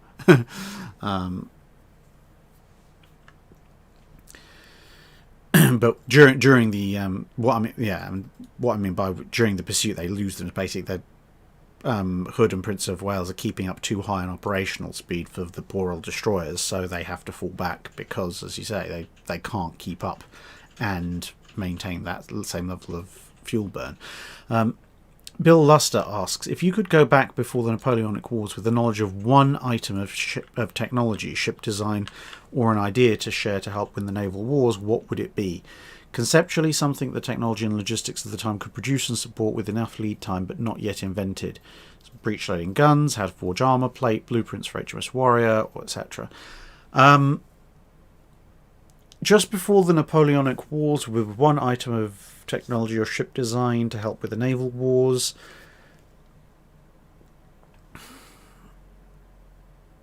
I would probably... the British have already got coppering, they've already got carronades. I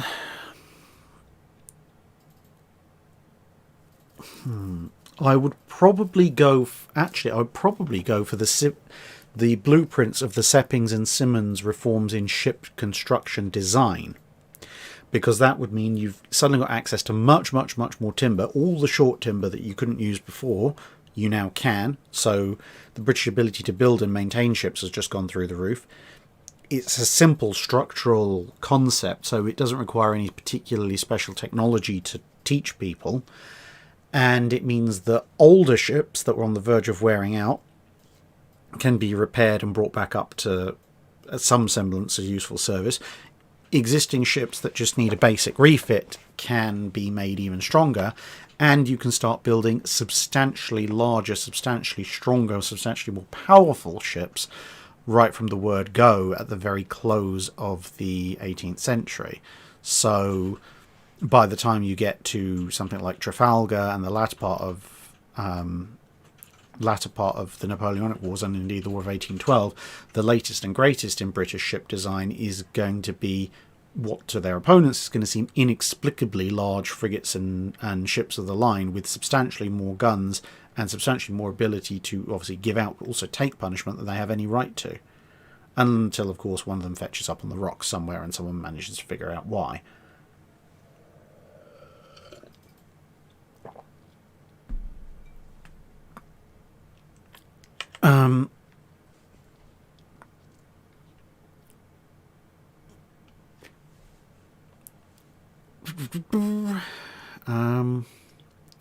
Eric J. Van Dooting asks, at the Washington Naval Conference, disagreements between the US and the UK led to poor relations between the two countries. So this is an alteration. So disagreements between the US and UK lead to poor relations between the two countries, though the treaty is ratified by all countries as in real life. However, the Anglo-Japanese alliance is extended. World War II breaks out in Europe as in reality. The UK and Japan then agree to the following. The Japanese Navy will send significant naval assets to assist in the Atlantic and Mediterranean theatres in exchange for access to British ports and oil, and an agreement that the British will not meddle with Japanese affairs in China. With its oil needs addressed, Japan never attacks the US, Dutch or UK holdings, and the US never enters World War II. How does World War II go with Japan joining the Allies but without the US?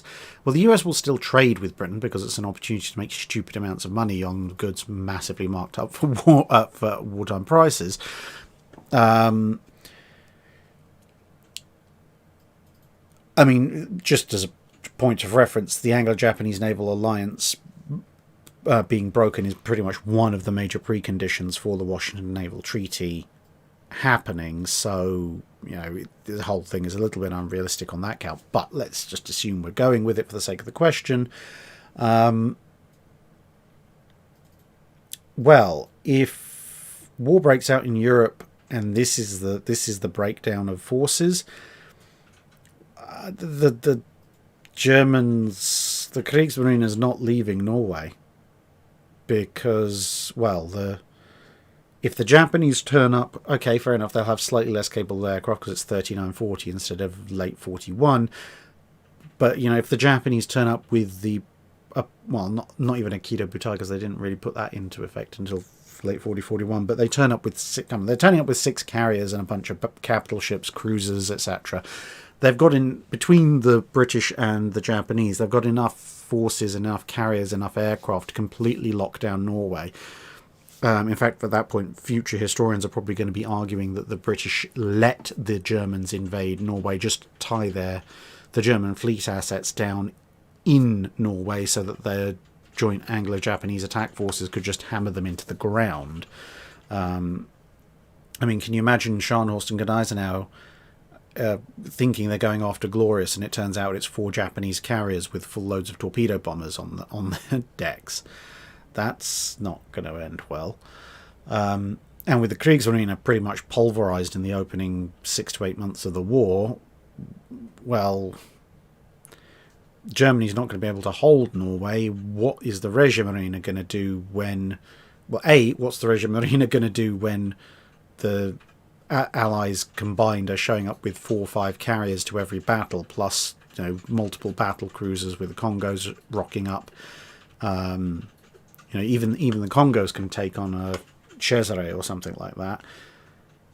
The Nagato's pretty quick, pretty swift. Calabrio, if you've got Nagato or Mutsu following along with Warspite and able to go 2-1 on a Cesare, on Cesare herself actually.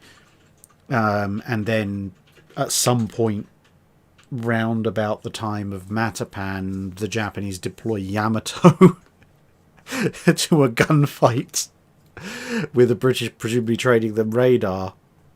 Warspite leading Yamato along into the night action of Matapan.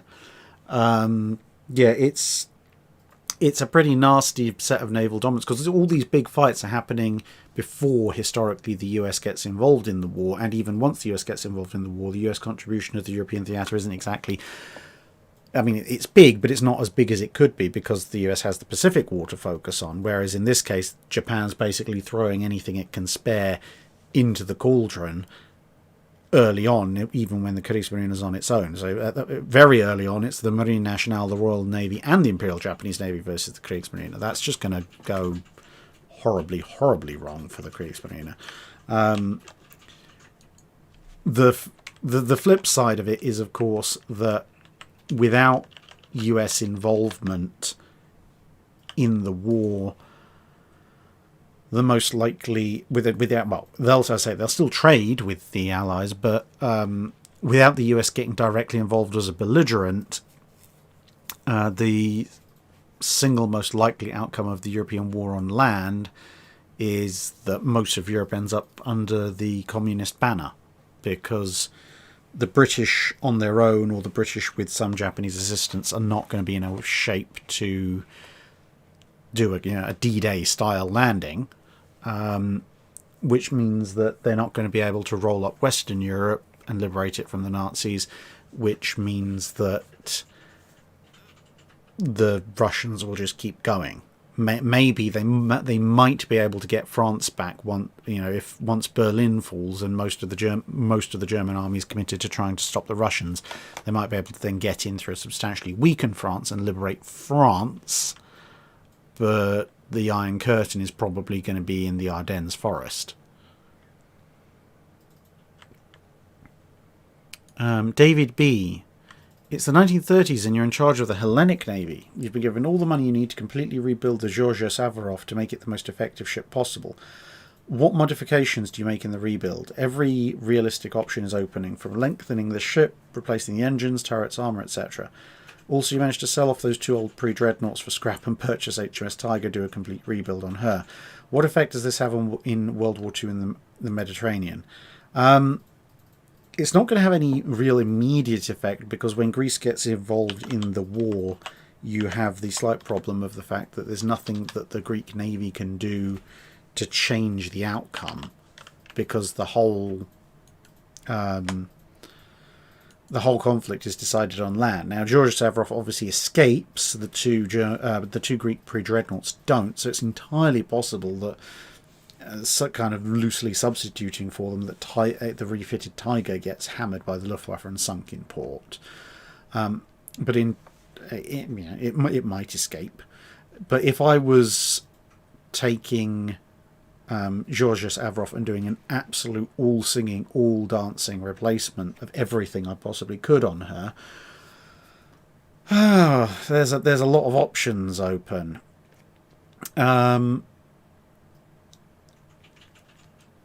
Obviously, completely replace the machinery, and on a like-for-like basis, that's probably going to push push my speed into the high 20s. Maybe a bow extension, Italian style, to help with that.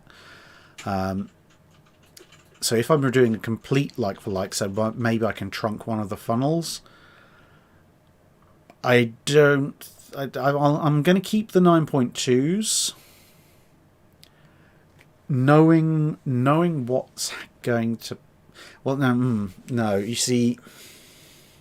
The thing is, if I keep the 9.2s, I need somewhere to put lots of anti-aircraft guns, which would mean taking out the 7.5s. If I take out the 7.5s, then my broadside is only 4 9.2-inch guns, which isn't great. And I don't have anywhere that I can really source another twin 9.2-inch turret from. Whereas...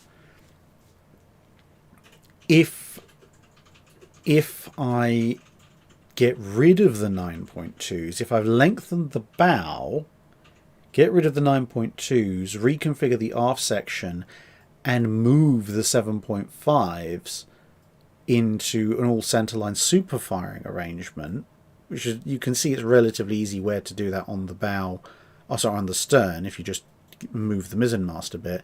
On the bow, you'd have to take advantage of the bow extension.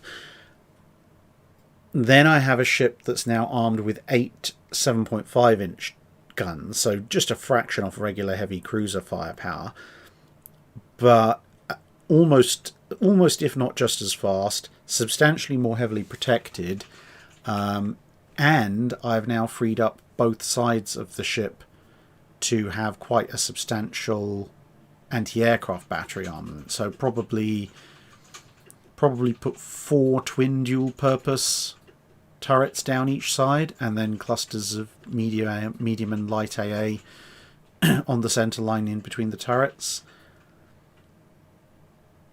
Yeah, I mean, you're making the best of a bad job, but considering you're starting out with a 10,000-ton ship, but you could probably make something approximating a half-decent heavy cruiser out of her with a complete rebuild. And then, well, at that point, then she probably will stick around in the Mediterranean with the rest of the Allied ships, rather than being moved over to have to just do convoy escort in the Indian Ocean. So yeah, there's that. Just checking. Okay. Let's get that. Right, cool.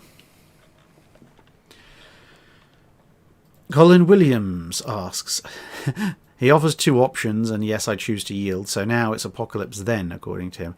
You're given an extremely powerful magical speaker set that have neither mast nor power requirements and offering no wind resistance. You may attach these to any ship in history for any battle to play one song on repeat. What ship, when, and what song?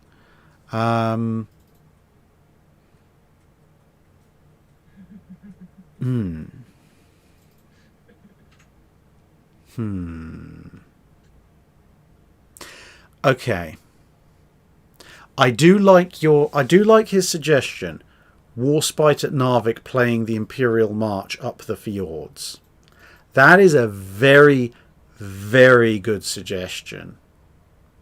If you've got magical, extremely loud speakers, that would be hilarious to watch. On the other hand, for those of you who have watched the not Disney animated movie Anastasia, with Undead Rasputin,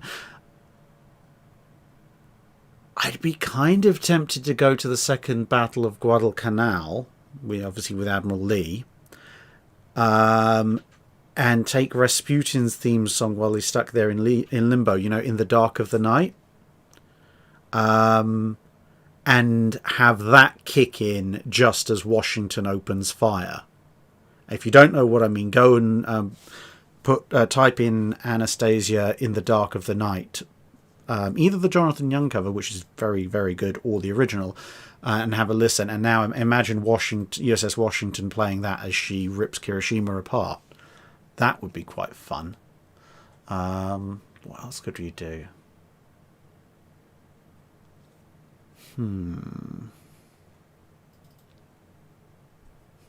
Crimson Call saying Johnny Horton playing Sink the Bismarck on Hood before the battle to prevent the sinking.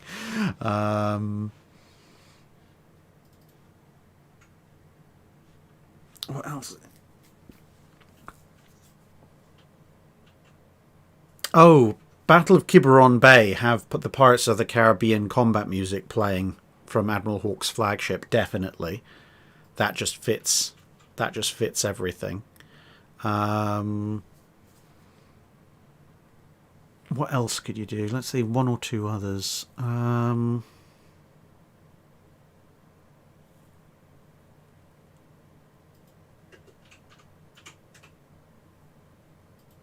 Doesn't count as a naval battle if one side's using almost entirely aircraft, but I mean, the attack on Taranto with the swordfish blaring Ride of the Valkyries would be quite funny.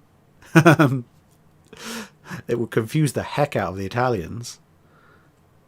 Ah yes, and Galdia Yonai there suggesting the winged hussars arrive blaring from Piron as Bismarck is being even more terrified by her in the night. Yes, I like that idea. Yes, and Kaiju Director, Trafalgar with Hoist the Colours. Yes. Hoist the Colours is an absolutely fantastic bit of music from Pirates of the Caribbean 3. I'm now tempted to go and see if I can find some like film, not obviously original film footage, but someone who's made some film footage and sub in the music for those kind of things.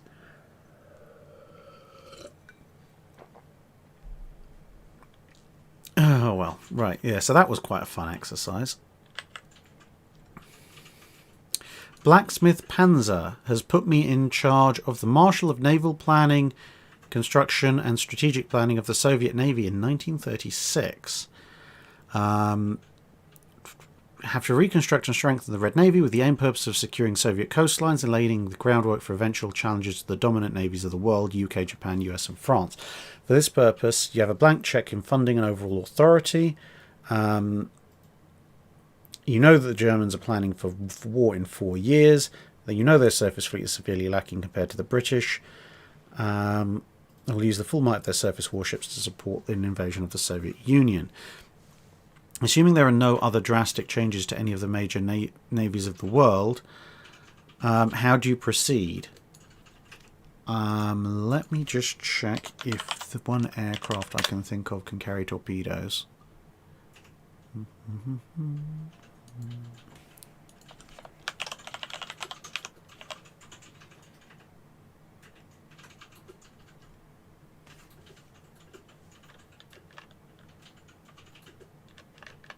Okay, so theoretically it can be. Okay, so if I'm redeveloping the Soviet Navy in the late 1930s to take on the Germans, given that it's going to be in the Baltic, I'm going to find whoever's designing the IL-2 and get an IL-2 torpedo bomber version. I'm going to then have a naval air arm, which is going to be equipped almost entirely with torpedo-armed IL-2s with some escort fighters running top cover. And they can cover most of the areas of the Baltic from land bases, so I don't have to worry about carriers. And then, well, from 1936, I'm not going to modernise the Red Navy in time for World War II, but what I am going to probably do is go on an absolute rampage of quality control assurances and worker training through the Soviet shipbuilding industry, so that when I do start building the ships that I want, which will probably start, the construction will be starting maybe something like 39, late 38, early 39, then they'll actually be built to a half-decent standard.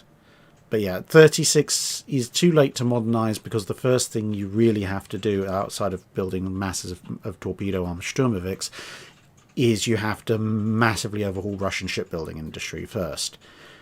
So that means you probably have to start back in 31 or 32, realistically, work your way through material supply, infrastructure, design, etc., etc.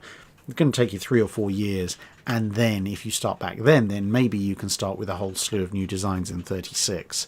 At which point, well, I'm going to sync most of everything with Sturmovix anyway, and then send in my newly shiny surface war fleet to pick up the pieces. And then focus on, I don't know, UK, Japan, US and France. The Soviet Union is really in the wrong place to be building a major carrier armed force. So yeah, probably focus on something like a Sovietsky Soyuz, only actually built competently, and associated escort ships.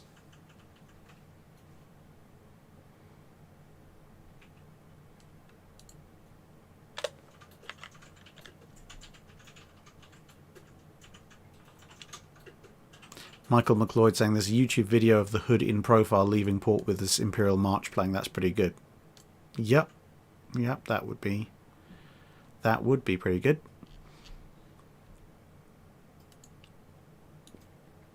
Camino John asks, what are we doing here?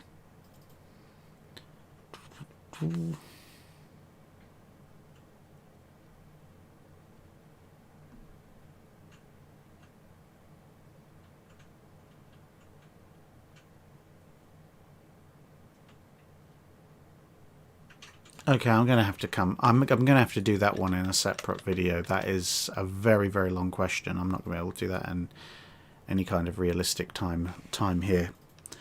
I'm going to save that one.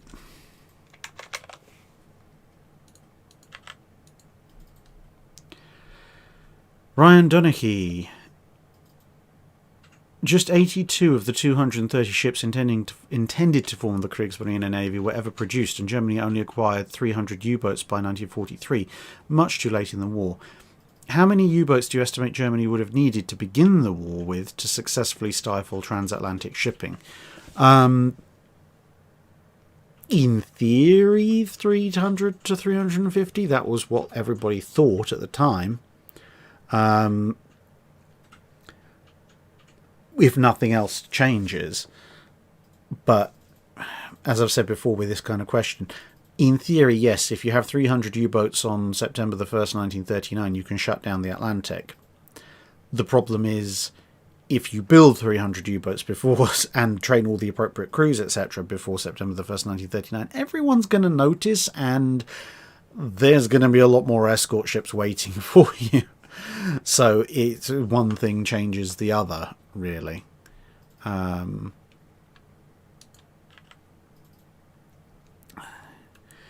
William Kidd asks, recently I asked about alternately using Nelson's 18 16-inch guns in 3 6x16-inch battle cruisers. You said you'd go and play with this in Ultimate Admiral Dreadnoughts, did you? And if so, what did you come up with? Yes, I did. And I felt I was a bit cunning, because I as you probably might have heard reference if you've managed to get through Sunday's Patreon Drydock already, in which case, well done. I took a theme, since Nelson's guns came in triple turrets, I thought I'll take a theme and go with that and incorporate it into my triple all-forward armament Royal Navy universe that I've been developing with Dr. Clark. So I basically took my all-forward Renown class and just up to the guns slightly to 16-inch, put the displacement up to 35,000 tons, and that was able to give me... so if you imagine basically a hybrid between a slightly longer Nelson and a Richelieu style. So Richelieu, because it's got the two forward turrets, obviously they're quads. So if you replace on a Richelieu style layout those two quad 15s with triple 16s, and then obviously make the superstructure Queen Anne's Mansion style, that was the basic layout of the 6-gun battle cruisers that I came up with. And they had, I believe, 12 inches of inclined armour, and I eventually pared them down to 32 knots because I was trying for 33, but I couldn't get them on 35,000 tons with that particular setup, even with the only two forward turrets.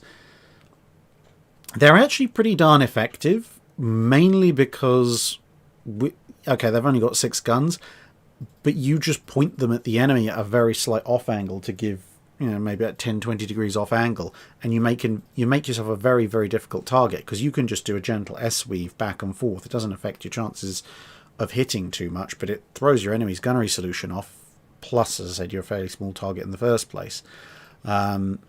And then I've got also a refit version, which I made, because I made one set for 1920, 1925, and I made another, I then updated the date to 1940 and made a variant thereof with all updated anti-aircraft guns and everything. So, yeah, feel free to drop me a line via DM or Discord or something, and I can send you the screen caps of the ships that I designed.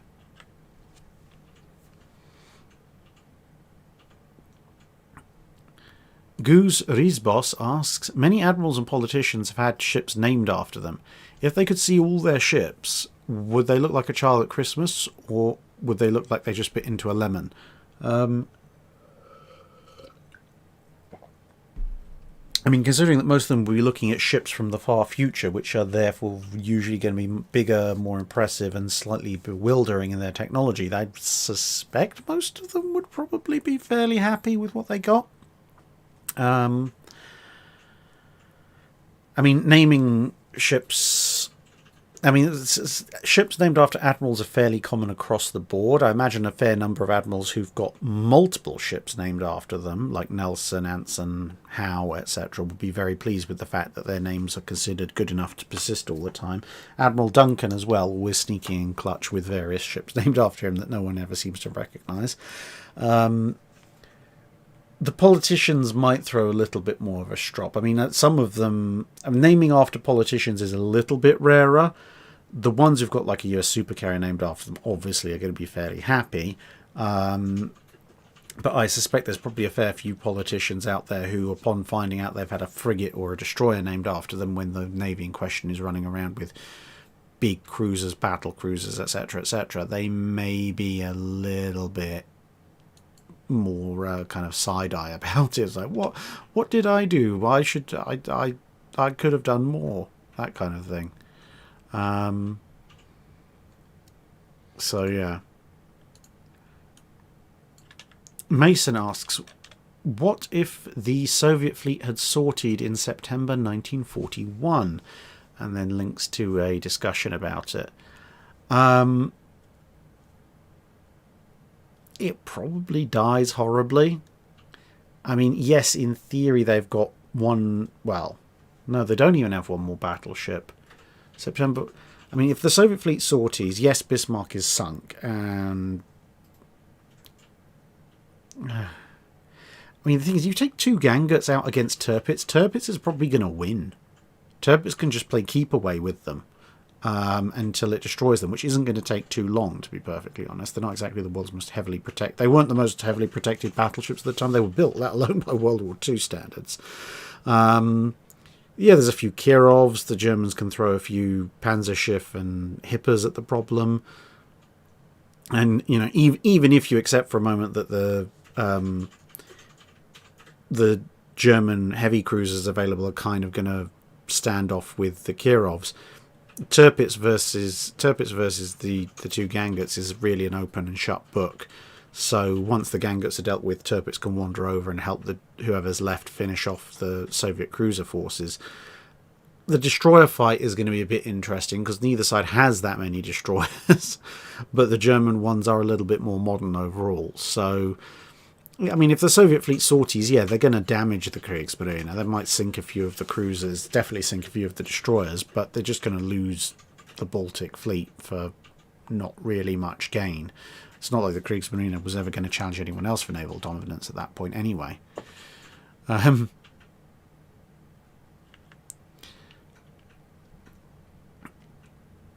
Kaiju director pointing out, yeah, Barham. Eric Amborski, do you think Leander, Achilles, Ajax and other heroes would be happy with the ships named after them? Considering that cruisers at the time that they mostly get those names named after them tend to be the ones that go charging around doing insane things and having just about enough firepower to usually pull it off, I suspect they would be. I suspect, you know, ancient heroes would rather have a ship that spends most of its life charging around, shooting at things, and then possibly dying gloriously than they necessarily would a big, heavily armoured battleship that spends most of its time in port. And then we get to, believe it or not, the last Patreon alternate history question. Reichsbeer Minister asking, I think this is regarding German destroyer design. How could such mistakes in the design of those destroyers be made? Was it bring your children to work day? And the kid was like, hey, look, Daddy, I drew a boat. And then they swapped that with the blueprints. It's basically the story of your life for being a German ship designer. When was it? What ship was I reading about? Oh, yeah, that was it. It was when I was reading into more detail about the background of the Königsbergs. That's when it really hits home just how bad a state the German shipbuilding had been left in by the Versailles Treaty. Not only had most of the institutional knowledge just up and gone, retired or moved to another country or whatever, but even basic things like model testing tanks had been shut down. They had virtually nothing in the way of a capability to design modern ships outside of private shipyards, and private shipyards weren't allowed by treaty to build modern warships. So, given that they were effectively, you know, German ship designers in the late 20s and early 30s, in some ways, were kind of like that kid in class who kind of cribs notes off of you by looking over like this and going, oh, yeah. And you deliberately start writing extremely slanted with the paper angled away from him as well, so he gets a bunch of meaningless gibberish on his paper. And that's a little bit unfair to the Germans, but in a lot of ways it kind of was like that. They were trying to adapt what was left of the post-World War I design studies, kind of the 1919 design studies, and adapt some ideas of that to the modern era, plus incorporating modern era stuff that they didn't have any experience with, plus trying to restart a ship design industry for warships. So someone misplacing something somewhere and ending up with a ship that's only stable when all the fuel is aboard and promptly becomes unstable when you burn more than 30% of it. Yeah, it's bad, but I mean, the US had a constant design history of building destroyers throughout the interwar period, and they managed to make the Sims class almost roll over out of the dockyard, albeit that was a very American thing of putting far too much weaponry on top, but there you go.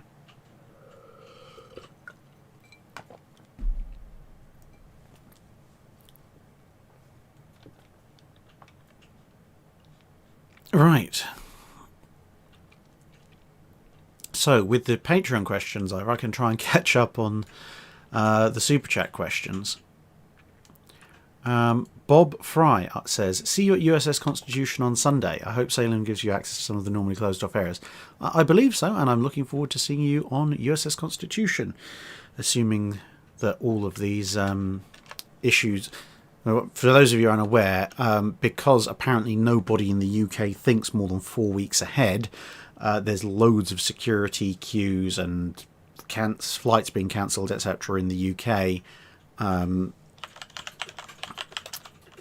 because everyone's now trying to fly and the airports haven't recruited anywhere near enough people to make up for the issues. So far, it seems to be only BA and EasyJet that are cancelling flights. So far, fortunately, I'm not flying with either of those. I mean, EasyJet doesn't do transatlantic anyway. But they are also talking about things like multi-hour queues. Now, I am actually... Well, I'm not flying with hold luggage, so I don't need to check in hold luggage. That'll be a huge benefit. I just need to go straight into security.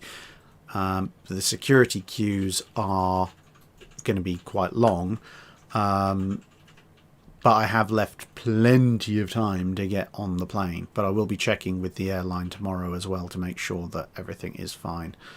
But yes, it should be just my luck for labour shortages to throw a spanner in the works. But put it this way, even if I have to beg, borrow or steal a ticket to get on a plane on Friday, I will be doing so.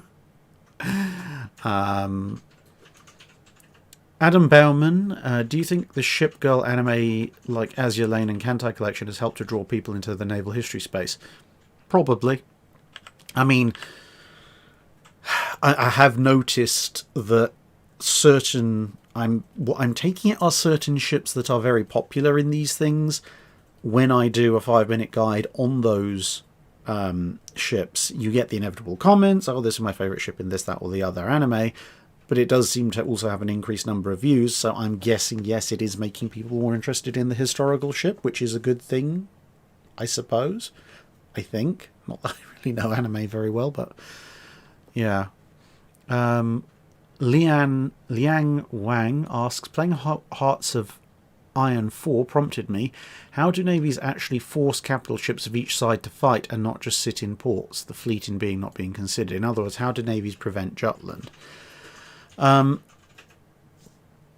force capital ships of each side to fight, it basically depends on having objectives at sea or near the sea on a coast, which can only be fulfilled by a capital ship, or a threat that can only be dealt with by a capital ship. So if an opponent, so let's say you want to force the enemy capital ships to come out to fight, there's a few things you can do.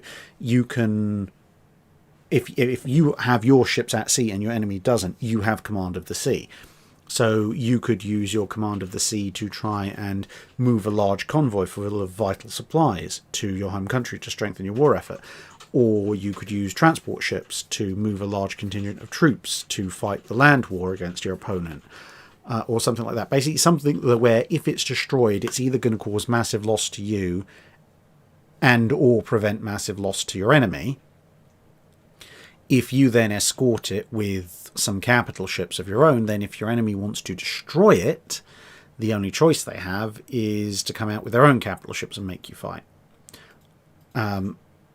Or if you're doing, like you had with World War I, if the British are blockading you, you have to fight them, or the blockade will eventually strangle you economically. So you basically have to find something that's even bigger than fleet action, even bigger than the prospect of just a straight-up fleet action, that forces the enemy to deploy their capital ships to try something.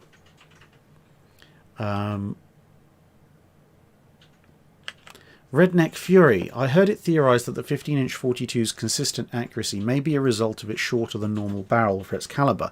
The barrel vibrates less and has less flex, etc. Do you believe this to have validity? I mean, it's a shorter per caliber length weapon slightly, so therefore in theory it's going to have slightly less issues with whip. But the thing is, you can have a poorly built 45 caliber gun that has a lot of whip to it, and you can have a very well built 50 or 52 caliber gun that doesn't have any whip to it. So it's, I suppose, yeah, having a 42 caliber gun, there is an intrinsic advantage there, but at the same time you get basically less turns on the rifling, so you get a little bit less spin stabilization going.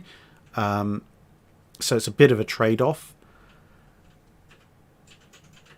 So I would say yes, it's a small part of it. Having a slightly shorter barrel in and of itself would help, all other things being equal. But if that was the only change, it wouldn't make enough. I don't think it would make enough of a difference to explain why a well-aimed 15-inch 42 had consistently good accuracy. It's also down to good shell design and good general gun design. I think part of it has to account for the fact that although, yes, it was a bit of a rush job, it was very heavily based on the 13.5-inch, for which a lot of work had already been done. So it might have been rushed into implementation, but it actually had a fair amount of understanding behind it before they went and built one. So I think it's a component, but not the whole story.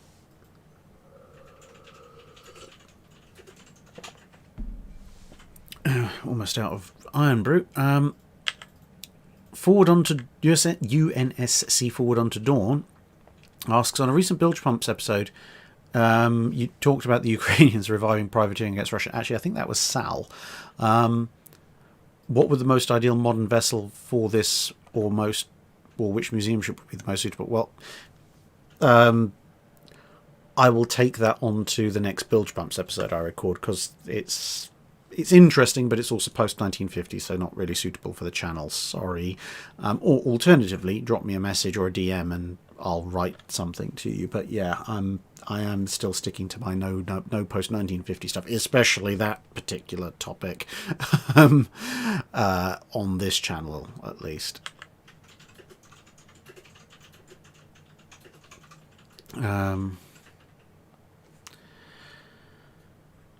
Galda Iona, April 1st was a few days ago. What would you say was the best naval prank ever? Ooh. The question would be large scale or best humoured?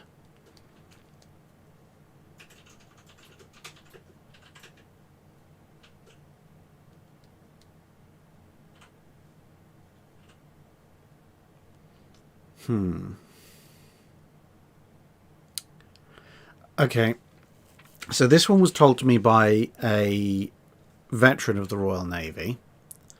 So obviously take that as you will. But I mean, apparently it was something that he saw happen during his time in the Navy in the middle of the Cold War era, which was that the captain of his ship and the captain of several other ships who were operating with them. So this is going to be the late 60s when the Royal Navy still had a substantial number of ships. But anyway, they were all moored up on a couple of quays in a harbour that had a lot of quays, and the crew, as they were sent off for R&R, were told that the ships would be leaving 9 a.m. the following morning, and standard curfew, etc. You have to be back by X time. Off everybody went, except for the people who were still aboard the ship, including him. At which point, because each quay had its own access, and the next quay across had apparently a couple of very large high-sided merchant ships on it, the three ships that were on the quay that his ship was on, collectively, with their captain's approval, decided to have their ships moved from that quay to the quay on the other side of the one that had all the big merchant ships on. And if you came into the dockyard via the main entrance, that then shielded these three ships from view from the merchant, but because the merchantmen were in the way. And apparently it led to all sorts of merry hell and confusion when a bunch of slightly inebriated sailors came back and saw what appeared to be an empty wharf where their ships had been. And then there was lots of recriminations over, did the captain say 9 a.m. tomorrow, or did he say 9 p.m. tonight, and where have the ships gone, etc., etc. And, of course, the dockyard security weren't particularly enamoured with the idea of a bunch of drunken sailors, or partially, or not drunken at all, Lieutenant, sailors, wandering around the dockyards looking for some mysteriously disappeared frigates and destroyers. And apparently they just let them stew like that for an hour or two before they sent somebody around to point out they were on the other side of the merchant ships, and it was all a big prank by the guys, basically in revenge. It was revenge by the guys who hadn't got to go on shore leave. And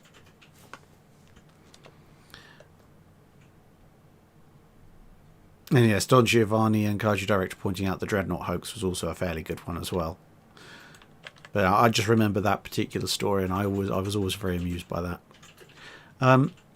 Christian Thurber asks, he says, "Hi Jack, can't wait to see you on USS Constitution. Any thoughts on meeting up for dinner and or drinks?" So, again, this is in reference to the America trip. USS Constitution, so that is on Sunday, this coming Sunday. I'm not adverse to meeting up for a dinner afterwards, although obviously I can't take everyone with me because, you know, I suspect there may be more than 2 or 3 people who might want to come. But yeah, if you've said it first, so I guess you get first dibs. Yeah, so basically, for those of you who are in the States who are planning to come see me on various ships, I have put on the website drakinifel.co.uk, I have put the schedule, and I've now updated it with meet and greet stuff.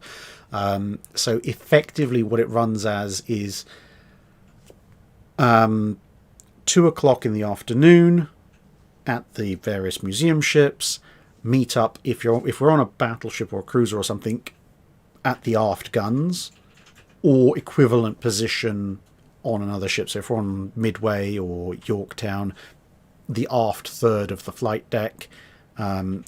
If we're on Constitution, then pretty much the steering position on the main deck. You get the idea. At about 2 o'clock, at which point I'll just be there until either the ship closes or they get annoyed enough to kick us off, one or the other. And yeah, that's basically the plan, unless the weather is horribly inclement, in which case ideally we'll move one deck down or to some other nearby available large enclosed space on the ship. But obviously that's kind of going to be a bit jury-rigged at the time if the weather is horrible. So we'll see how that goes. The only thing is going to be, while I'm going, actually pretty much the entire time, in terms of drinks, you'll find I will unfortunately basically be drinking Coke or some other equivalent soft drink, because while I'm going all the way down the East Coast, I'm going to be driving the RV. So I can't in good conscience drink anything particularly much stronger than that and then go on a 4 or 5 hour RV trip to the next destination. And coming back up, actually everywhere except Mobile I'm going to be driving something, whether it be a car or an RV. So that's kind of a blanket restriction. And of course the fact that we do have to drive anywhere between 2 and 4 hours to the next destination of an evening, so we will probably, depending on the distance we're having to go, we'll probably have to call it quits on wherever we are at about maybe 7-8 o'clock, probably about 8 o'clock latest, I would say, just so that we've got time to drive to wherever it is we need to go next and then settle down for the night. Because much as I'd like to stick around and chat with everyone till midnight, I don't particularly fancy then trying to drive from midnight till 4 in the morning and then getting about 2 hours sleep before I have to repeat the whole process on the next ship. Oh, that would be a whole nightmare. Gallahorn, are you going to USS Olympia? Yes, I am. It is on the schedule. Ken Daniel, yes, Belfast was with the Arctic convoys. Just after it got out of refit. I mean, it was there for Battle of the North Cape at the end of 1943. So basically, late 43, early 44.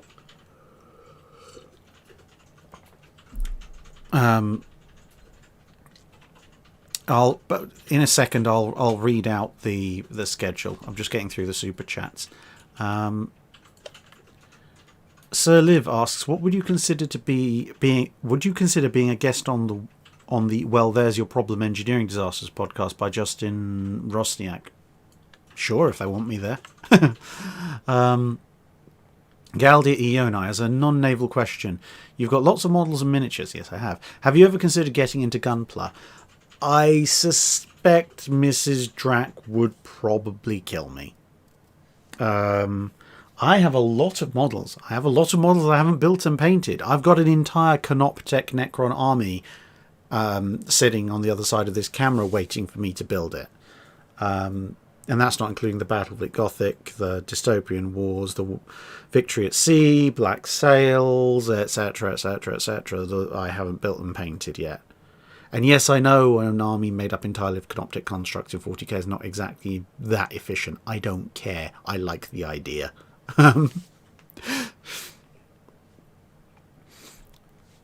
Yeah. And then there's the Star Trek models, the Stargate models. Yeah, I'm a little bit of a model fanatic. But I have to draw the line somewhere, especially with the Airsoft and HEMA and reenactment collections as well. Michael McLeod asks, World War II UK commandos take a freighter train with 5,000 tons of TNT, bluff their way into a base like Bremen, evac in a speedboat, and the port is flattened in a Halifax-style explosion. Could this work, and would this be considered a war crime? Enjoy the US. Would it be considered a war crime? Hiroshima and Nagasaki aren't. So I'm guessing if the target is a legitimate military base and it does a lot of damage to that military base and the ships in it, probably not. Not by World War II standards, at least. Could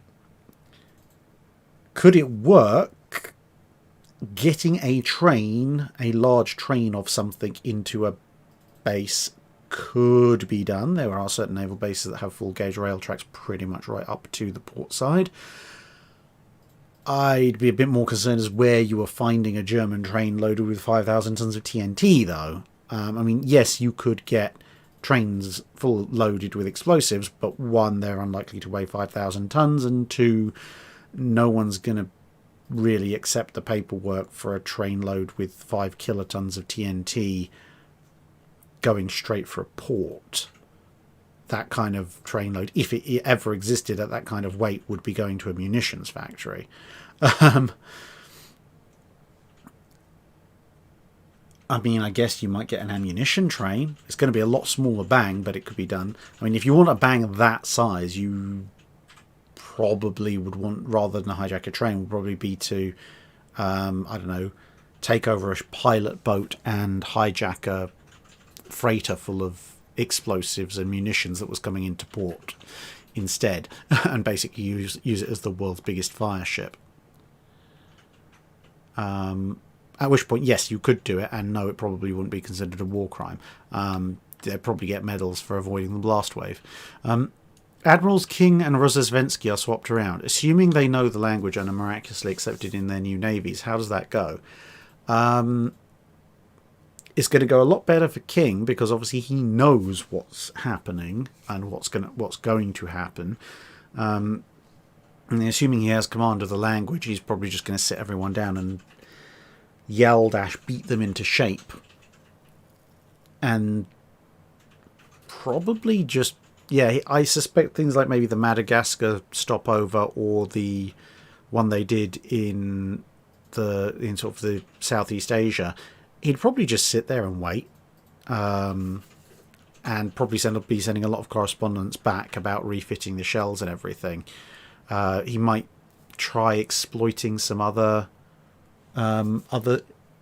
factors, but Rozesvensky is going to, he's going to be a little bit out of time, literally, time shock. He's not going to understand things like aircraft carriers initially. I mean, he'll catch up, but he's got a lot more of a learning curve than King does.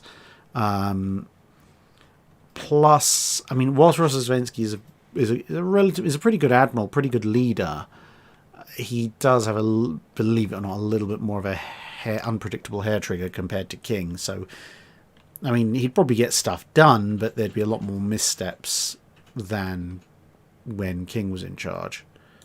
Then we've got Cody 85. Rather than slapping a deck on an available ship, what would a purpose-built merchant aircraft carrier look like?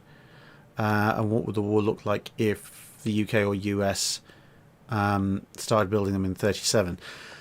So purpose-built merchant hulled aircraft carrier is pretty much going to look like the Commencement Bay class, because those are, well, the Commencement Bay class are Sangamon.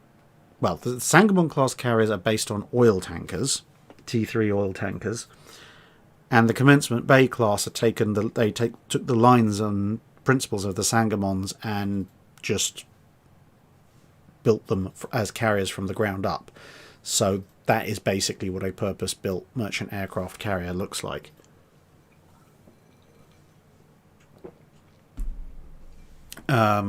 What would the war look like if the US and UK started building escort carriers in 37?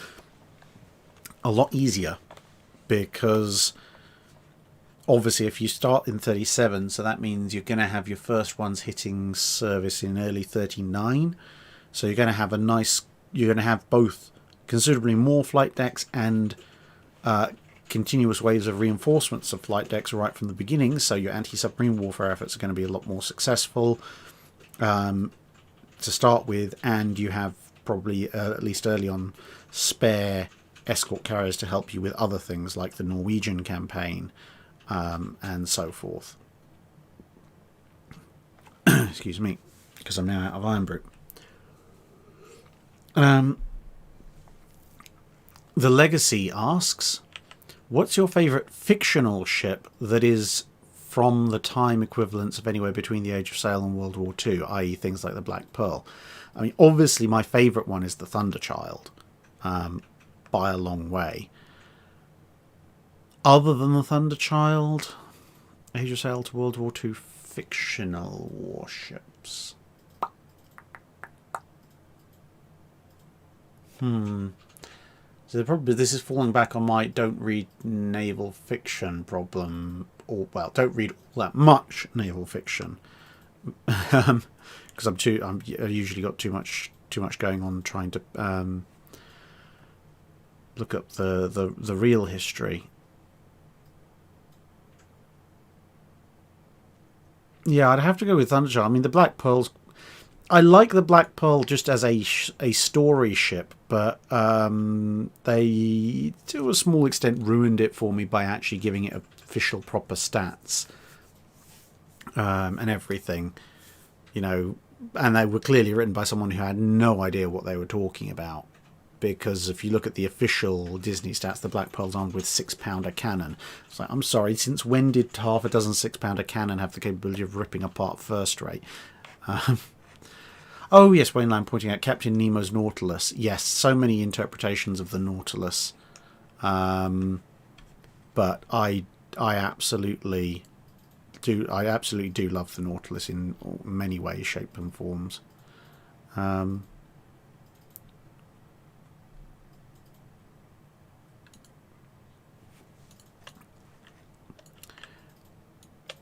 Animals 16365 asks, I've done some reading on the loss of USS Maine, and there's no concrete answer as to why, other than coal dust from a bunker. What's your thoughts?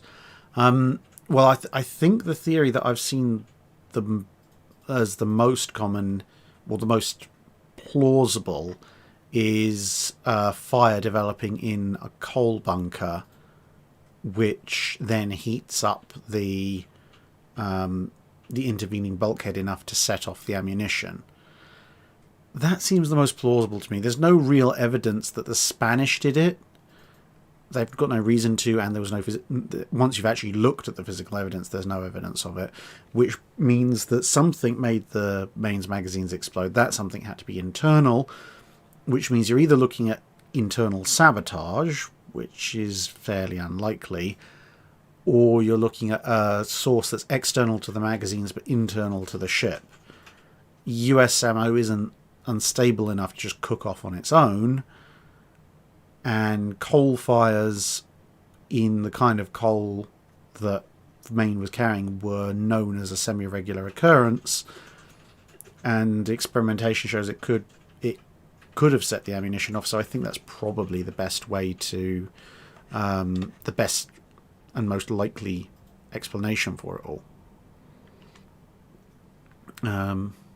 Especially with some of the issues that the ship had in the first place. Frank Spazzato asks, you have 30 minutes to gather only books and teleport to HMS Hood 30 minutes before the battle with Bismarck. Then Hood will teleport to Jutland. How will you convince the captain what he should do? But Hood must fight independent from the Royal Navy at the battle. Well, convince the captain what you should do is going to be relatively easy. You just turn around and say, hey, you're about to... Your ship's going to die in this battle. You're going to be teleported over to the Battle of Jutland. Yes, you know what the Battle of Jutland is. In fact, probably you and half of the crew the senior staff were there anyway. So you know what's going to go down. What do you mean you want proof? Well, look, here we are. We've just been teleported. Have fun figuring that one out. In terms of convincing him what he should do, but Hood has to fight independently. Well, she's pretty much the fastest capital ship present there. And whilst her fire control systems were obsolete in 1941 against Bismarck, they are pretty much top of the line here. The main problem is going to be fighting independently. I mean, she can hang every battle ensign she's got, so hopefully the Royal Navy won't shoot at her.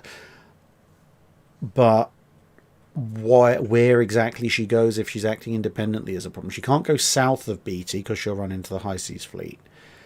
I suppose she could go east of Beatty and try and go down the eastern side of the first scouting group.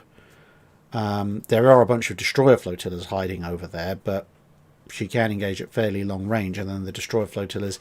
Well, if the destroyer flotillas come and attack her, she can see them coming, shoot at them, draw off, etc. She's got that freedom of independent action. And if they don't, then, well, it's free open season on German battle cruisers. When the High Seas Fleet is spotted, she'd have to double back and, well, I guess, cut northeast and maybe try and run ahead of the Grand Fleet, position herself well ahead of the Grand Fleet and kind of just run that way. Providing spotting reports would probably be the most useful thing she could do at that point, especially as night starts to come down.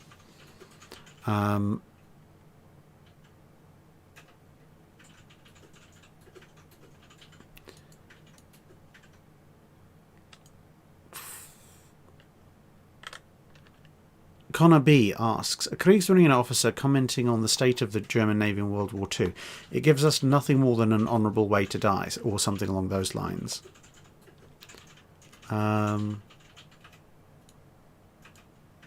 Sounds... I mean, that particular phraseology maybe sounds like some... Well, it sounds more like something the Japanese would say, but then on the other hand...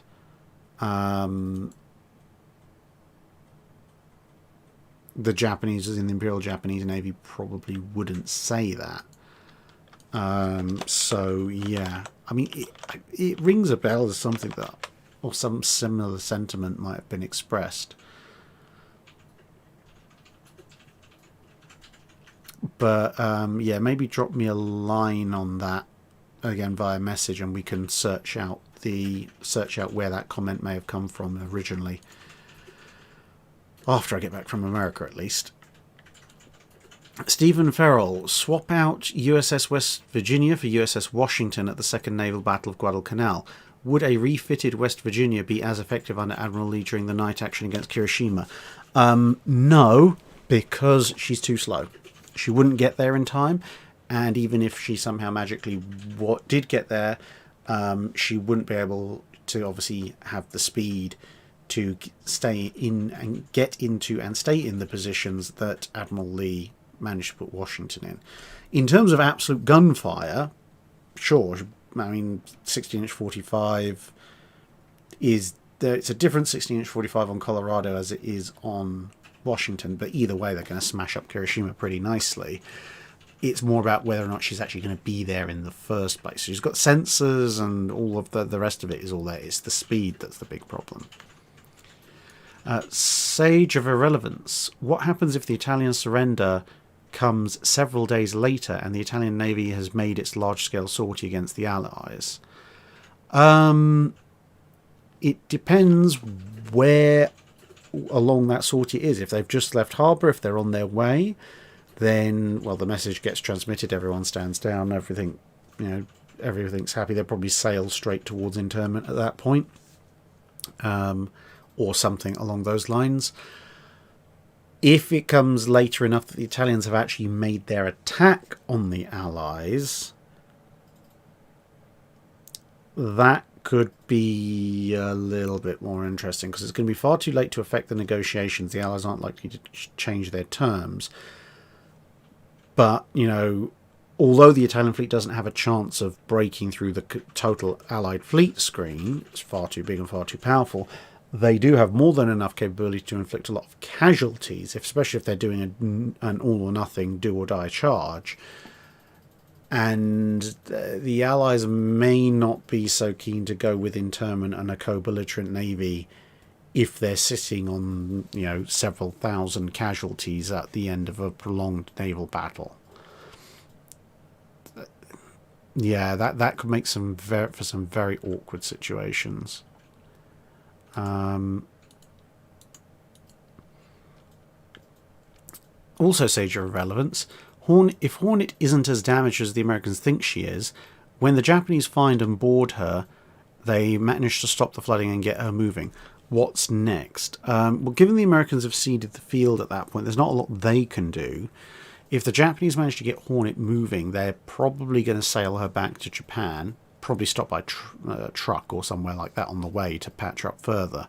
But the minute that she gets back to Japan, it's going to be all over the news. It's going to be a massive propaganda coup. They're almost certainly going to pull the thing apart top to bottom to find out what systems the Americans are using and see if they can retro-engineer or improve any of their own based on the Americans, and also try and figure out what they're doing that's better than the Americans. But I suspect that the hull itself is probably going to stay broadly intact. I suspect there'll probably be about 6 months of stripping and looting and figuring things out, then another 6 months of refitting and patching, maybe a bit longer than that, and then at some point they're going to put it back into service under their own colours, at which point the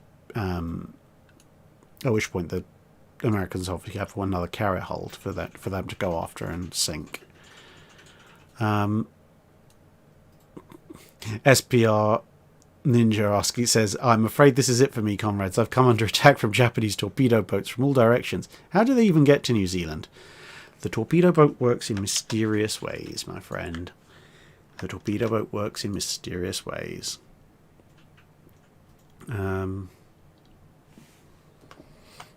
Alright.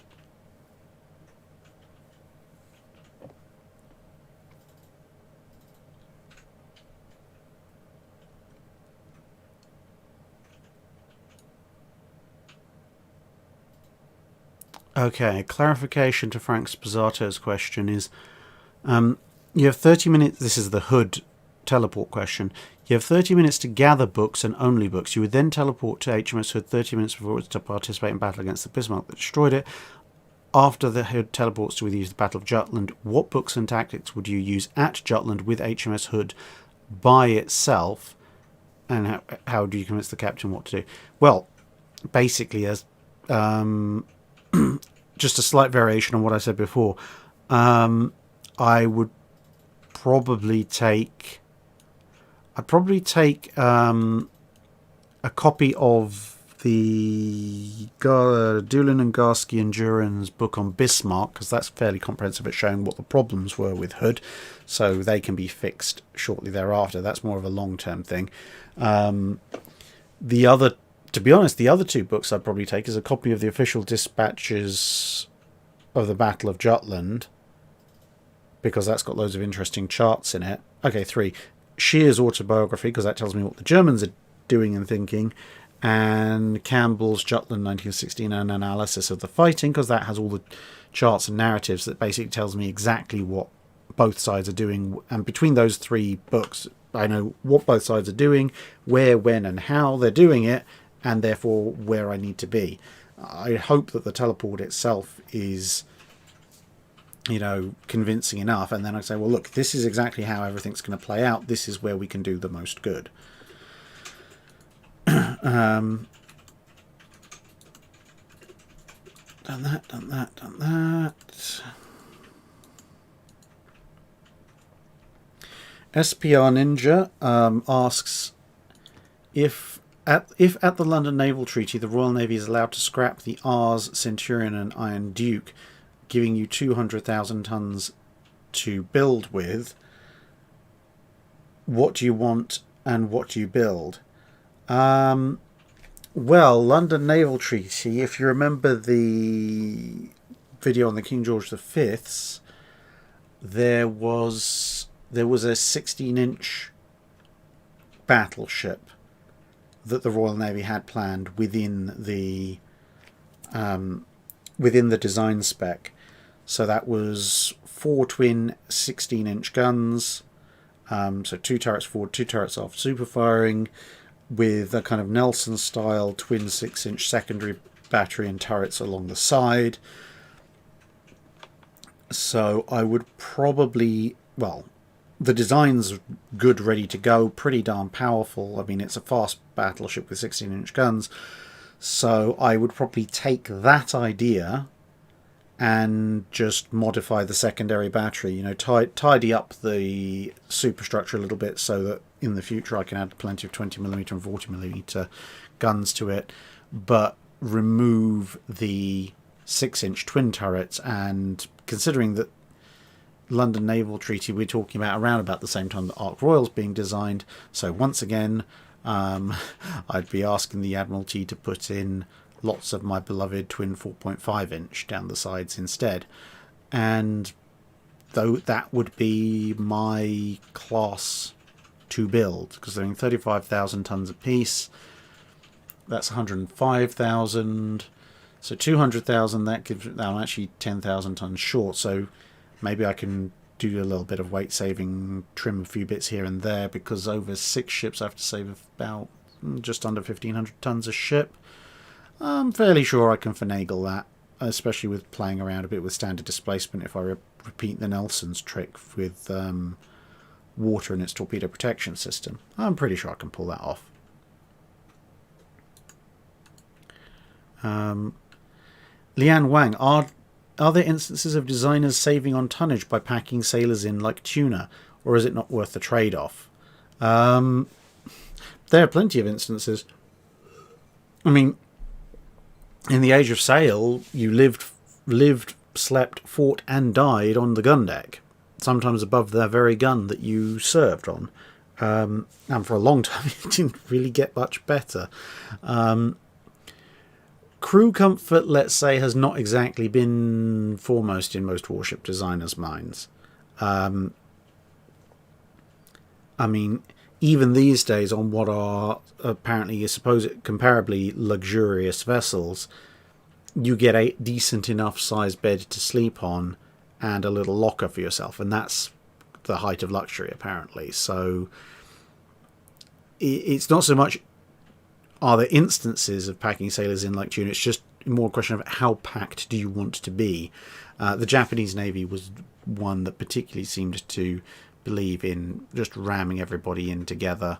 Apparently Kaiserliche Marine, i.e. High Seas Fleet accommodation, wasn't much to write home about either. American accommodation was generally slightly better because they had to design ships for very long voyages in the Pacific. The Royal Navy was kind of halfway house, depending on whether the machinery was working or not.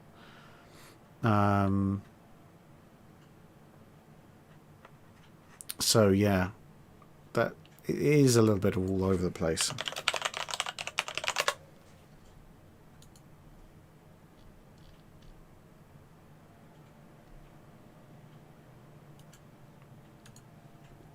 And then we've got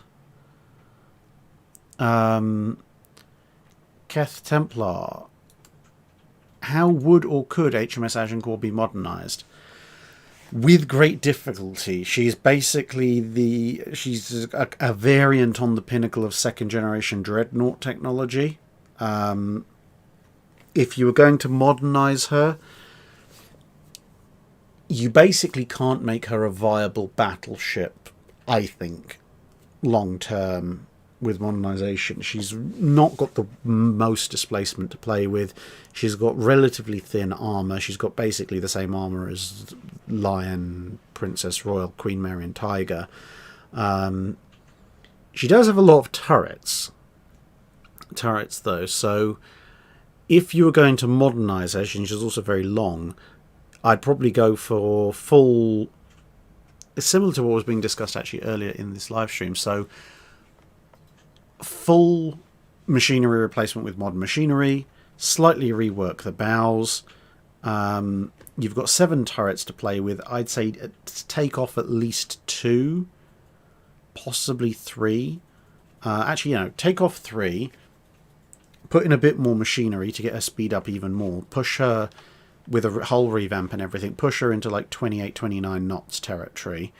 I mean, you're saving a lot of weight by taking off a bunch of turrets as well. So you're left with 8 12-inch guns. You've got 9 inches of armour, and you've got a ton of deck space as well, which you're kind of buying with this part of the second and most of the third turret you've deleted. So you can build a massive, almost pyramidal, light-medium anti-aircraft gun nest in the middle. You can put plenty of dual-purpose secondaries down the sides, and you can cruise along in what you've basically created the ultimate cruiser killer. That's really the only viable long-term modernisation option for Thunderchild, I'm afraid. That's what I'm talking about. Agincourt. Yeah. Patrick Forney asks, for you, which US World War II aircraft carrier is the most durable? Enterprise. Because she's still around at the end. Only Enterprise and of all the US carriers that started the war, Enterprise, Saratoga and Ranger are the only ones still around at the end. Ranger didn't really get hit. Saratoga did get hit a couple of times pretty heavily, but then was, a few hits and that was it. Enterprise just got battered and battered and battered and battered and battered and refused to die. So, yeah. Definitely Enterprise is the most durable. Miles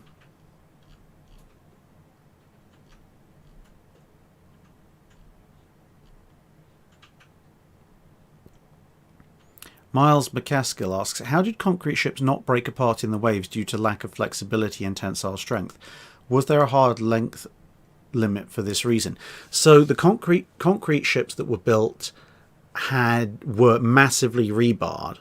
They didn't use as much steel as a full steel ship, but they still did use a fair amount of steel.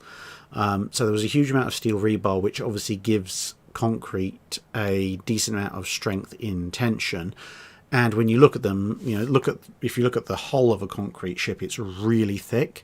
So they made up for the lack of tensile strength with the rebar, and they made up for the lack of flexibility by just being so massively overbuilt. Because you only need to be flexible if, by being rigid, you would end up exerting too much force on the structural members, and they would snap. So the other way of getting around the flexibility issue, if you absolutely have to be nice and solid and rigid, like a concrete ship has to be, is just to be so immensely strong that it doesn't matter. The sea can't put enough stress on you in order to break you. There wasn't a hard limit on length for that reason, but there was a general rule of thumb limit on length. And you generally see, not all the time, but a lot of the time, concrete ships are a little bit more barge-like in their dimensions. You don't really see thin ones, because obviously the longer a ship gets, the more the moment of rotation acts on it, and it gets much, much greater the longer the ship gets. And it's not a linear relationship, so you can't build concrete ships beyond a certain size without just making them solid lumps of concrete, at which point it sinks. Because at that point, just the sheer length, it doesn't matter. As I say, even if you made it completely solid, it would still break. Excuse me. I think I'll probably keep going for. I can probably keep going for another 10-15 minutes, and then I am gonna run out of voice at this point. Oh, there's a little bit more iron brew. Huzzah! That might keep us going for a little bit longer.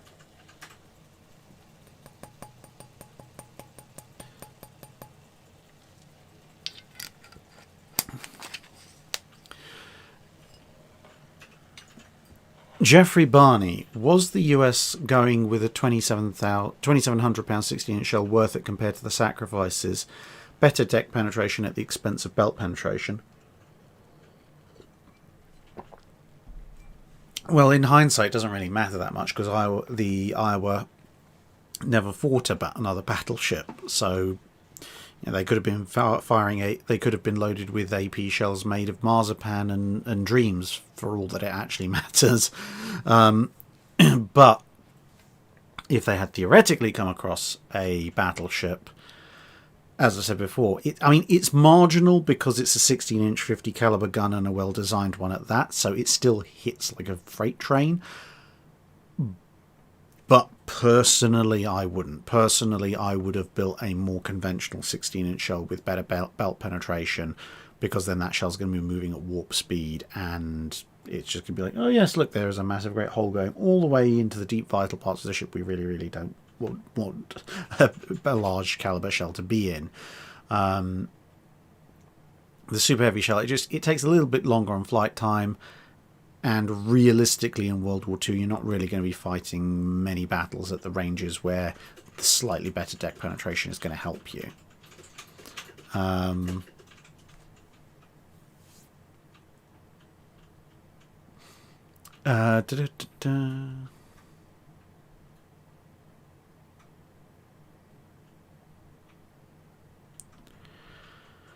Mason Stewart, thank you very much for the donation, and I'm very sorry to see you having to put your poor dog to sleep, but having had to do that for a few pets of my own over the years, I do understand how difficult it can be, but also that obviously you're trying to make the best decision for them at the same time.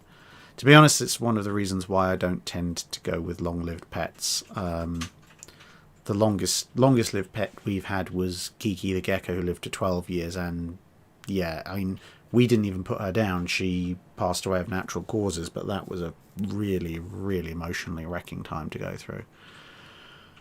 Oh well. It's a shame they don't live forever. Animal 16365 asks, Beatty versus Lee.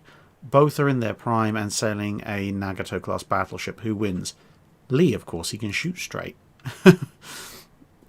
Lee will recognise what's going on and how to deal with the situation by the time that Beatty has gotten around to just going, attack over there somewhere at some range.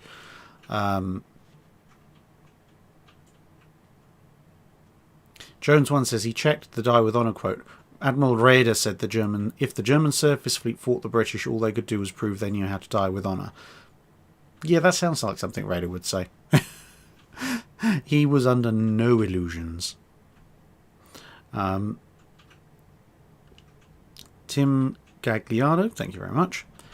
Ensign Hal, given the prevalence of rodents on the Age of Sail ships, were ships' cats a thing, and are there any notable examples? Did this continue into the Age of Steam? Yeah, there are a fair number of ships' cats known historically. They're quite famous. Albeit that in the Age of Sail, a ship's dog was a bit more common than a ship's cat. If for nothing else than a small terrier-sized dog, doesn't really have much more maintenance requirements than a cat does.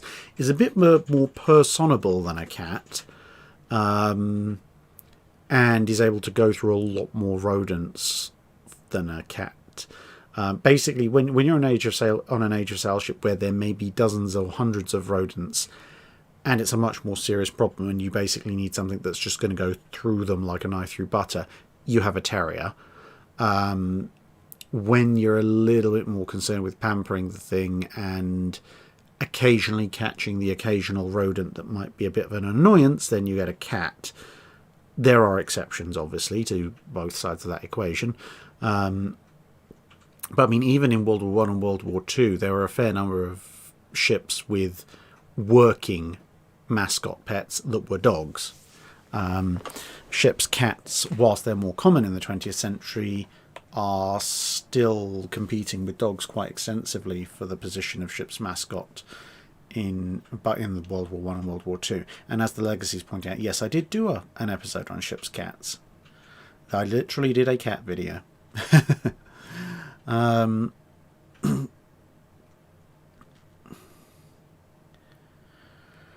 Right.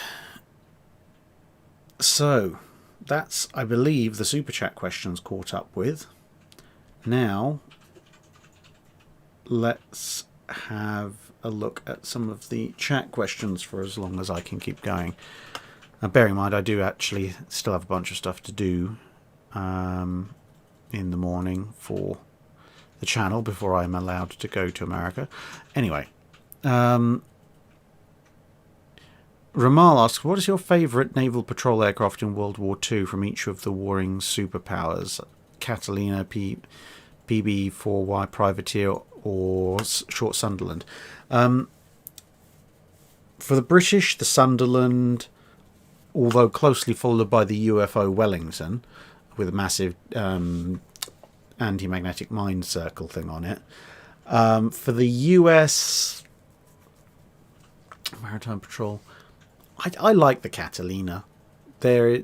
Especially because I had some very fun times with it in War Thunder. The Catalina is great. And similarly, although the H-8K is theoretically a better aircraft for the Japanese, the H-6K has that same kind of underslung flying boat charm that the Catalina does. And then, I mean, the Italians did use Reggio Aeronautica aircraft, and to be honest, the Reggio Aeronautica is one of those few Italian areas of life which could use a few words about design aesthetics when it comes to large aircraft.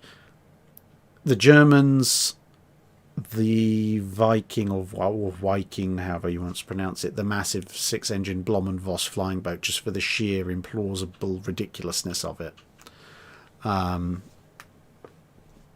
Yeah, that for obviously they're all World War II aircraft.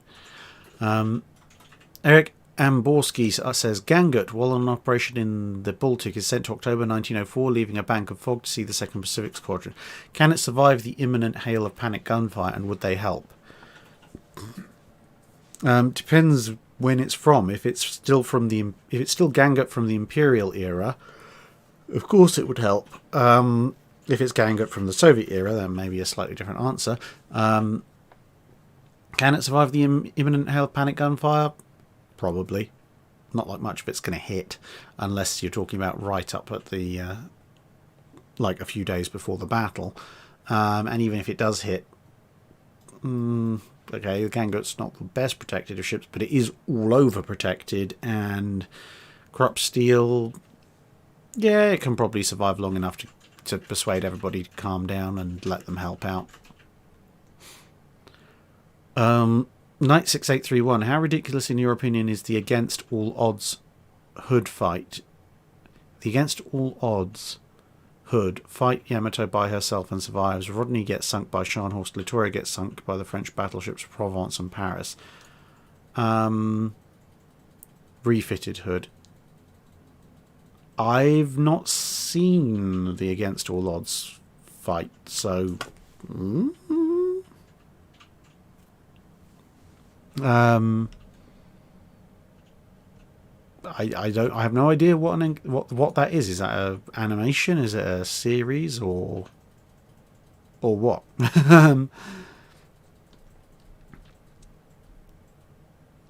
George Atkin Hill asks, did Brunel ever put his mind to designing warships? If not, what do you think his brainchild would have looked like? I don't recall him ever seriously proposing to build a warship. Some of his ships were armed, some of his ships were capable of theoretically being turned into warships, but at least as far as I can recall, Brunel was never seriously contracted or proposed to design a warship. I think he did sketch a few, but they were more definitely flights of fancy. if he was asked to design a warship, I think it would depend if he was asked to design one to a certain spec, or if he was just asked what would be the best warship. Because if he was asked to just design a warship with all the brakes taken off, you'd probably end up with a non-paddle driven behemoth that looks a bit more like a more angry Great Eastern. But whatever he came up with, I can guarantee you it would probably still be with us. More because if he'd actually been asked to build a heavily armoured warship, probably no science known to man could crack the thing once he'd finished just building the thing.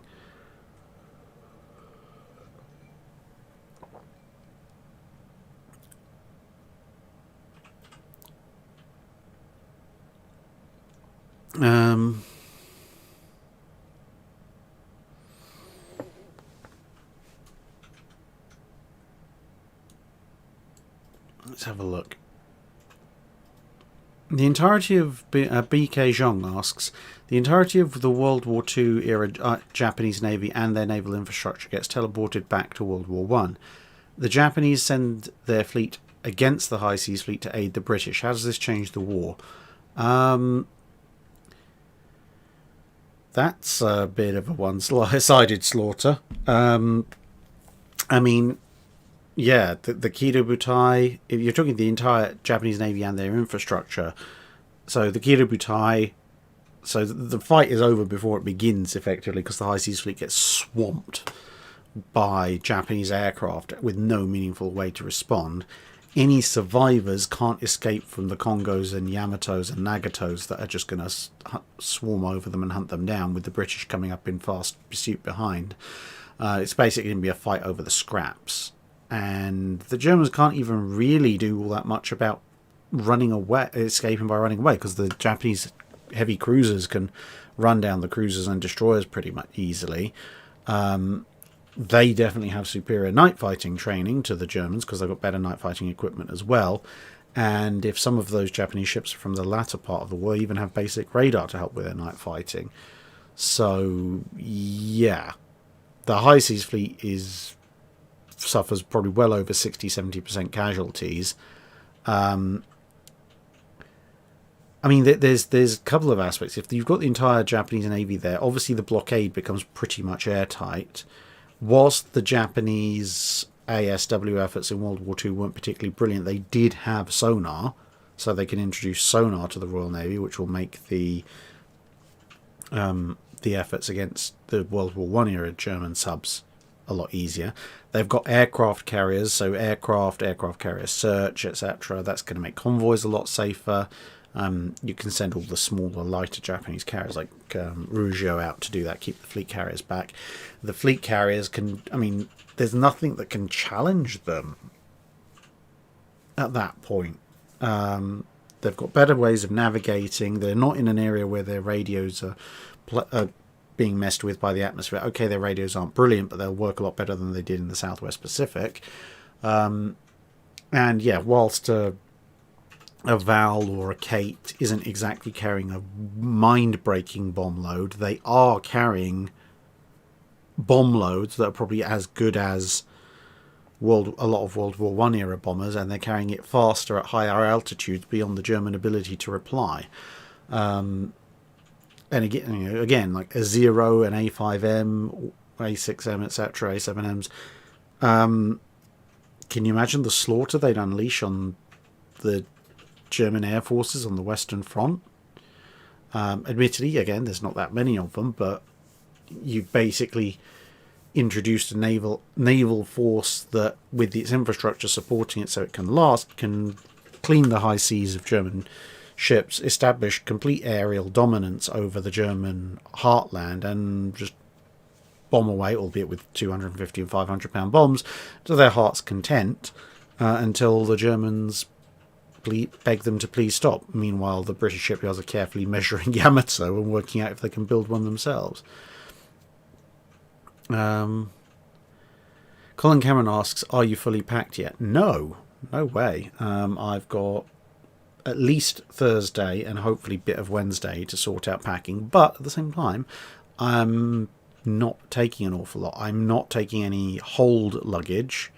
I'm just taking an overhead bin bag, overhead luggage bag, and my laptop. So I've got my laptop in a little shoulder laptop bag, and then my suitcase is basically just camera equipment and batteries and chargers and such, like, all of which I can put together inside of an hour, and whatever basic sets of clothes I want to bring with me. If I need extra changes of clothes, I'll probably just pick up something cheap in Walmart. So it is literally both cheaper and faster to just go and buy some cheap Walmart stuff for casual wear outside of being on ships, and get rid of it at the end of the RV drive, than it is to bring over a whole hold luggage.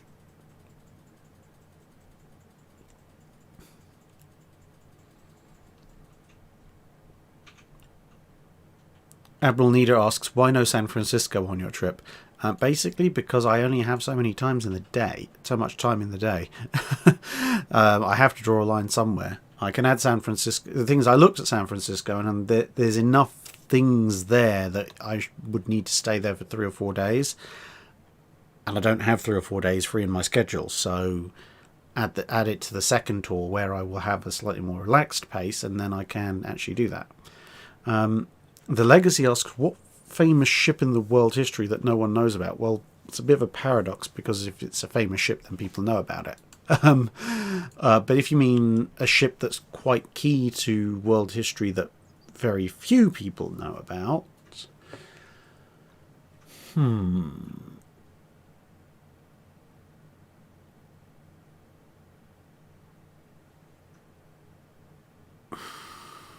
and people have heard of the Mayflower, they've heard of the Golden Hind.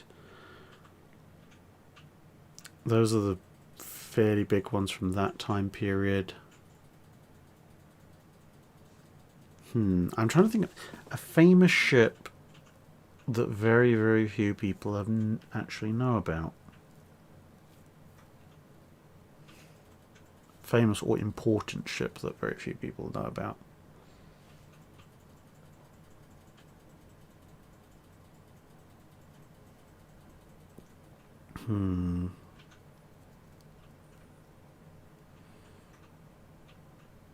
Well, I'm a bit stuck, because every ship I think of, I think, oh well, of course, plenty of people know about that ship, so therefore it's known about.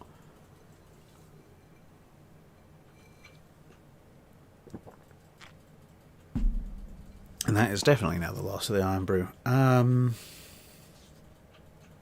Yeah, I genuinely don't know. Actually, you stumped me on that one.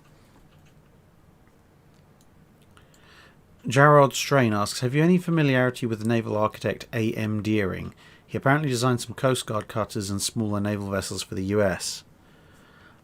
Not any detailed familiarity, no. A.M. Deering. A.M. Deering. For some reason it looks like a familiar name, like I've probably read it in a book somewhere. But yeah, no, I can't claim any particular familiarity with a designer by that name. Probably after this I'll go and look at my copy of Friedman's US Small Surface Combatants and kick myself, because his name's probably all over the place. Frank Sposato says, how would HMS Hood do at Jutland in a night action? Better than the rest of the British fleet, if for no other reason than she actually had extensive night training in the interwar period, which, would help quite a lot, as opposed to the World War I British night training, which is pretty much non-existent.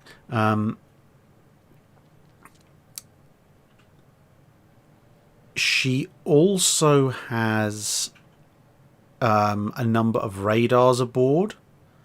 Now, there is some argument and dispute as to whether the early warning radar for aircraft was working or not. Doesn't really matter, because to be honest, the aerial threat at Jutland doesn't exist. But she also had fitted in her last refit, because we were teleporting her from the Battle of Denmark Strait. She did have a Type 284 gunnery radar. So in a night action, Hood is probably the single most capable ship on either side, because she can see in the pitch black night that most of Jutland was, much further than anyone with her radar, and she has the night fighting techniques to take advantage of all of that, to look around and go, okay, especially if she's obviously in the scenario that we were discussing earlier, which you kindly provided.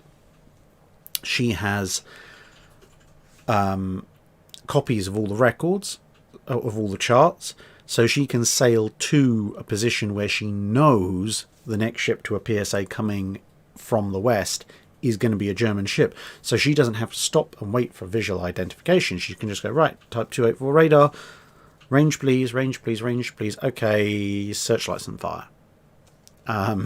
So yeah, Hood, between her speed, albeit slightly worn speed at Denmark Strait, and her radar, would be an absolutely lethal menace in a night action, because she could identify the incoming targets and then set up the perfect ambush and then disappear off into the night again before they could really do much about it. Frank Demaris asks, would Bismarck have been better off with 28 to 32 105mm guns rather than the mixture of 105 and 150mm guns it had, or would the 105 be too small against destroyers? Personally, I think yes, it would. Ideally, you'd want to travel back a little bit further in time and kickstart the 127 128mm dual purpose development, because that would be the perfect one. But yeah, if I was given the choice of Bismarck with its mixed battery or just going ham on the 105mm, I'd go with the latter option, because bear in mind 105mm is still, it's the lower end of destroyer grade guns, but it's still a destroyer grade gun just about. And if you've got that many guns, well, quantity has a quality all of its own. So you can, yeah, sure, a single 105mm hit's not going to stop a destroyer in the way that 150mm hit might, but there's a difference between 4 and 6 inches for those of you working Imperial. But, you know, if you've got, let's say if you've got 32, so you've got a 16 gun broadside as opposed to, what, an 8 or 10 gun broadside, you're just going to be hitting them a lot more often. So, yeah. And, of course, yeah, you have much better anti-aircraft assets as well. So, again, even if your rate of fire wasn't good, and even if your fire control systems for AA fire weren't particularly brilliant, you're still chucking an awful lot of shells into the sky.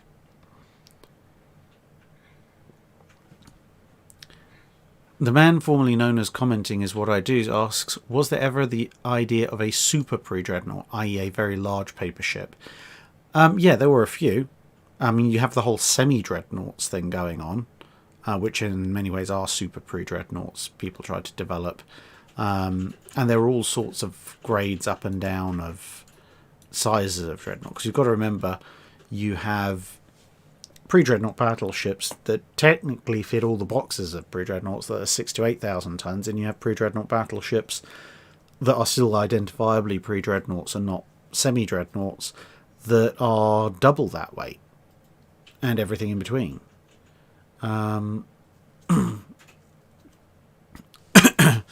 USS Grey Ghost asking, can you tell us what damage HMS Warspite took at Jutland to justify calling her tough as nails? And did any German pre-dreadnoughts survive? All the German pre-dreadnoughts survived except for Pommern, which was blown in half by a torpedo hit. As for the damage that Warspite took at Jutland, that's basically its own video. The number of hits she took. If I enumerated every single hit that Warspite took and where, we'd basically be here until my voice gave out, which, to be honest, isn't that much longer from now. Galdar Eonai says, I wonder if a ship's ferret would have been an option. They kill rats extremely effectively. It's not a bad shout, actually. The only thing I can think of is that ferrets, having owned a pair of ferrets in the past, they are a little bit harder to house train and a little bit more rambunctious than a dog might be. A dog or a cat can very often just be like, okay, I've done my job, I'm sleeping now. Ferrets are kind of just on the go right up until the point they fall unconscious, sometimes in the middle of being on the go.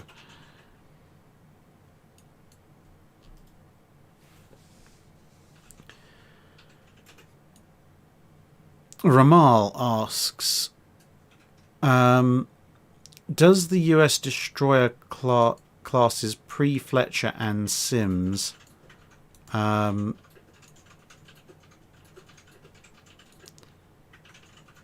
the US Destroyer classes pre-Fletcher, i.e. the Benham and Sims, are they basically a development process in finding the good and bad of each class? And if so, was the Fletcher a perfect destroyer?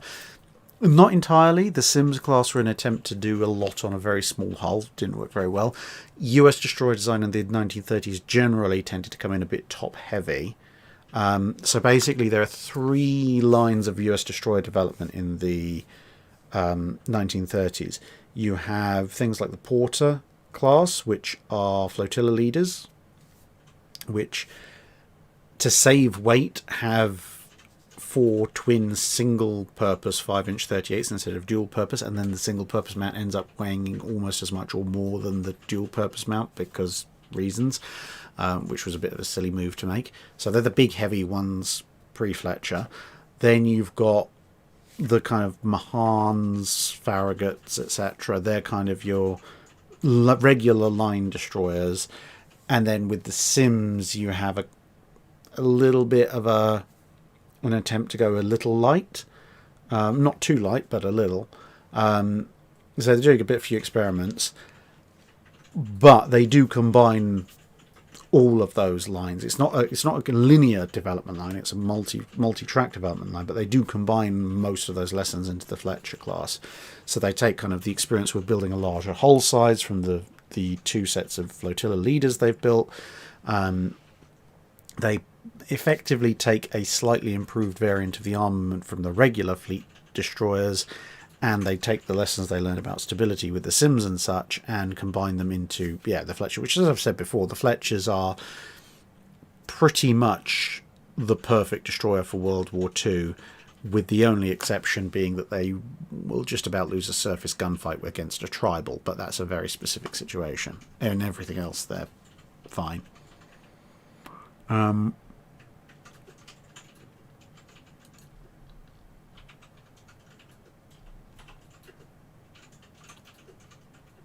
Okay, so 5 minutes to go. I think, 5 minutes to go, because we'll call it at 3.5 hours. Otherwise, I'm going to be dragged off the computer by Mrs. Drack. Also, haven't eaten all day. I'm kind of hungry, and I've just realised it's 10 to 11. Some of the takeaways will be open. Mrs. Drack, are you hungry? A little bit. Perhaps if you'd like to start thinking about what kind of limited takeaway options we have and what you might want. Okay.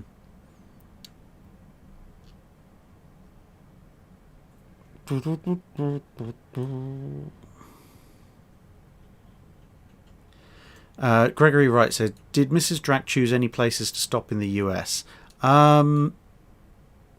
Not particularly, because remember, the US tour that I'm doing is basically the US tour that I was going to do on my own 2 years ago, before COVID got in the way. The only difference is that we've spread the dates across 3 weeks rather than 2, so that I have some time to recover on occasion, and added in 1 or 2 private appointments. So at that point it's basically, this is my schedule, this is what we're doing, unfortunately.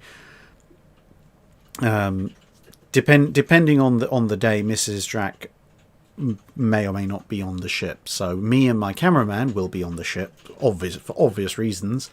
But the other 2 members of our crew, Mrs. Drack and Mrs. Not Cameraman, may well be off doing other things during the day, to let us run around the ship at high speed, high intensity, and doing lots of filming without getting bored.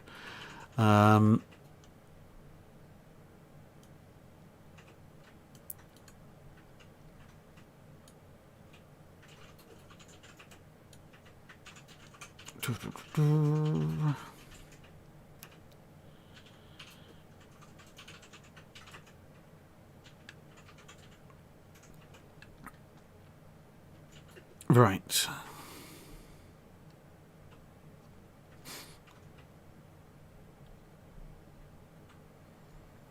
let's have a look. Okay, everything's jumping again. Ross M. What held pre-dreadnoughts back from having 2 turrets with triple guns for the main armament as opposed to the 2 twin arrangement that became standard? Basically, no one had invented a working triple turret. The first working triple turrets appear roughly, but not entirely contemporaneously, in Russia with the Ganguts, in Italy with the Dante Alighieri, and with the Austro-Hungarian Tegethofs. So those are, I think, if I remember correctly, the Skoda works are the guys who figure out the triple turrets first, just about. So they're the Austro-Hungarians. But that's taking place in the latter part of the 1900s, at which point pre-dreadnoughts are already obsolete. So before that, they didn't have a working triple capital ship turret, so they couldn't put it on a pre-dreadnought. And to be honest, even if they did, the pre-dreadnoughts were probably a bit too small to comfortably fit one.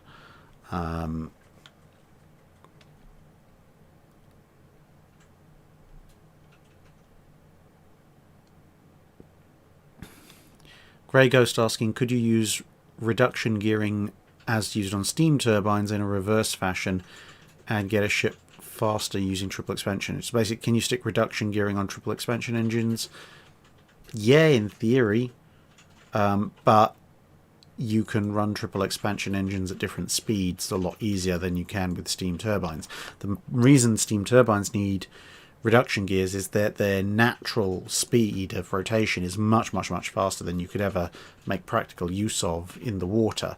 Triple expansion engines, similar power, but their natural RPM is a lot slower, and as I say, by varying the pressure slightly, you can get a lot more variation on it than you can with a turbine.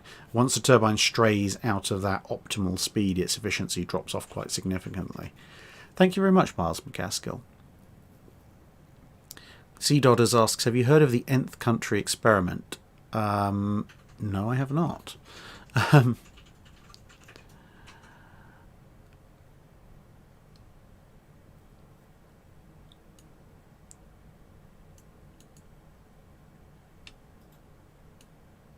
6831 says, with the 912-inch or 813.5-inch sketches you mentioned in Drydock 71, which out of the Mini Renown or modernised Tiger or Lion concept is most likely to be chosen as the British answer to Alaska?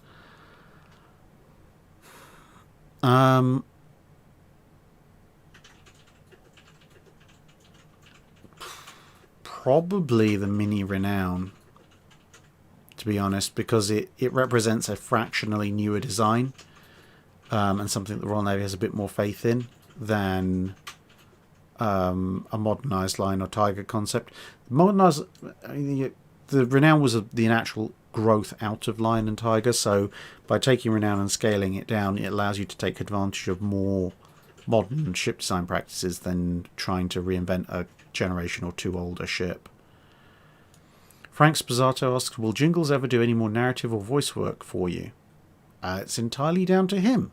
And entirely down to me to A, have a script that he might be interested in, and then B, actually send it to him as well.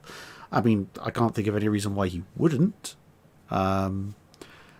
It's just a matter of timing. The man formerly known as Commenting Is What I Do says, do you plan to meet Ryan on USS New Jersey? Of course I do. Of course I do. Daniel Taylor asks, is there any food that you or Mrs. Drack are looking forward to trying here in the States? Mrs. Drack? The last but one question, is there any food you're looking forward to trying in the US?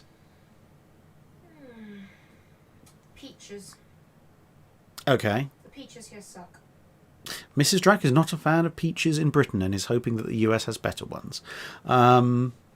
I'm, having been to the States a couple of times before when I was younger, I'm a kind of halfway between just looking forward at seeing the ridiculous difference in portion sizes.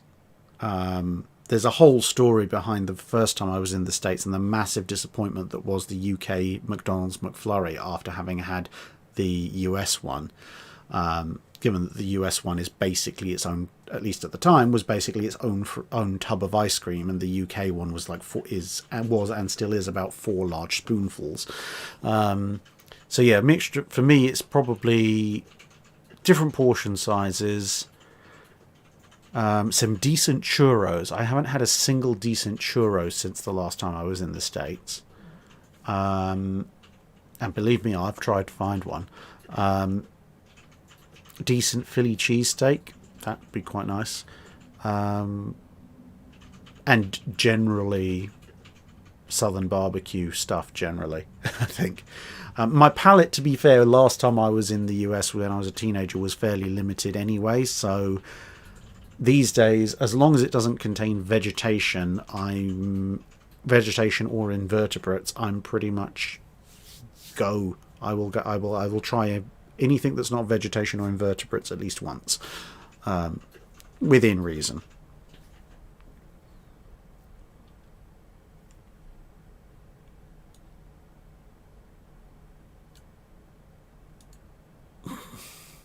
Oh dear, we started a thing.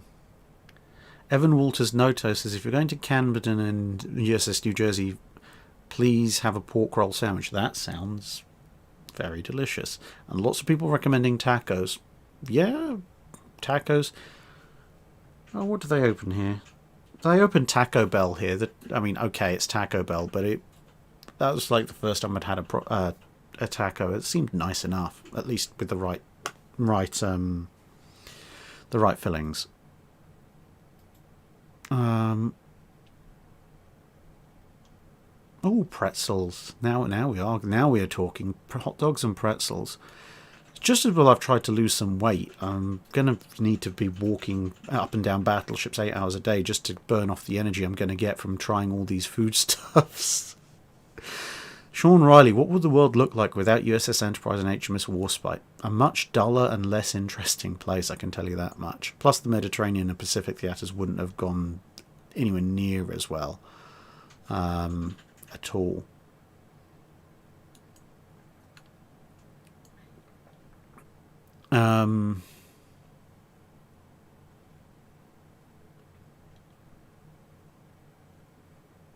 IO2 asks, what's your favourite wacky ship you've made in Ultimate Admiral Dreadnoughts? Probably when I just jammed displacement up to absolute maximum for a super battleship and tried to see what the craziest thing I could make was. At one point I had a ship with 15 18-inch guns, and then I thought, no, this was, I think, before the patch where I think now you can get 20-inch guns, so the 18-inch was the biggest you could get. And then eventually, I think the nuttiest one I built was a triple super firing forward stack of quad 18-inch guns forward, and everything else invested in armour. So I basically had a slab of slab of metal with some very heavy forward armament that just drove headlong at the opponents, and I think I put a bow torpedo tube in it for no reason whatsoever. That was just a little nuts.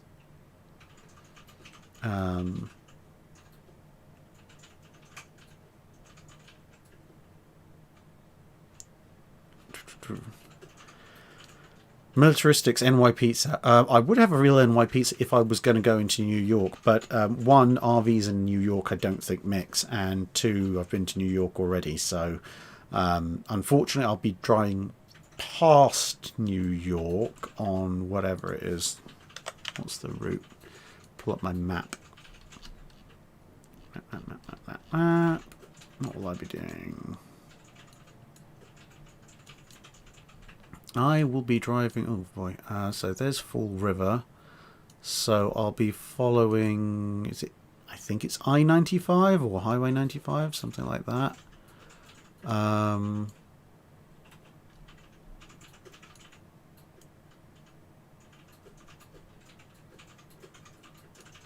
Yeah, I'm going to be skirting New York. I haven't quite decided how I'm going to do that yet, though. Probably pull off onto the 287 and go around it, because my next stop is Philadelphia. So whether or not I'd kind of like to just be able to stay on the 95, but then that means actually going through New York in a monstrous RV. So we'll see.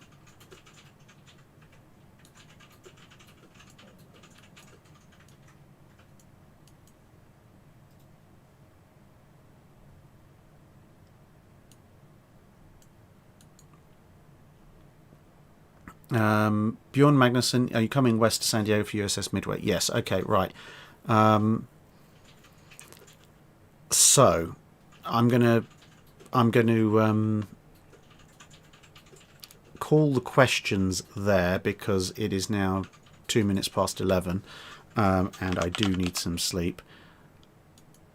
But before I go, I will read off the schedule from the website. So for those of you who are interested, this is the US trip schedule,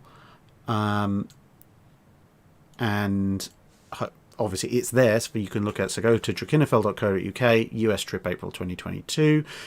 So the relevant dates and places: Saturday the 9th of April, that's this Saturday, USS Salem. Saturday the 10th, USS Constitution.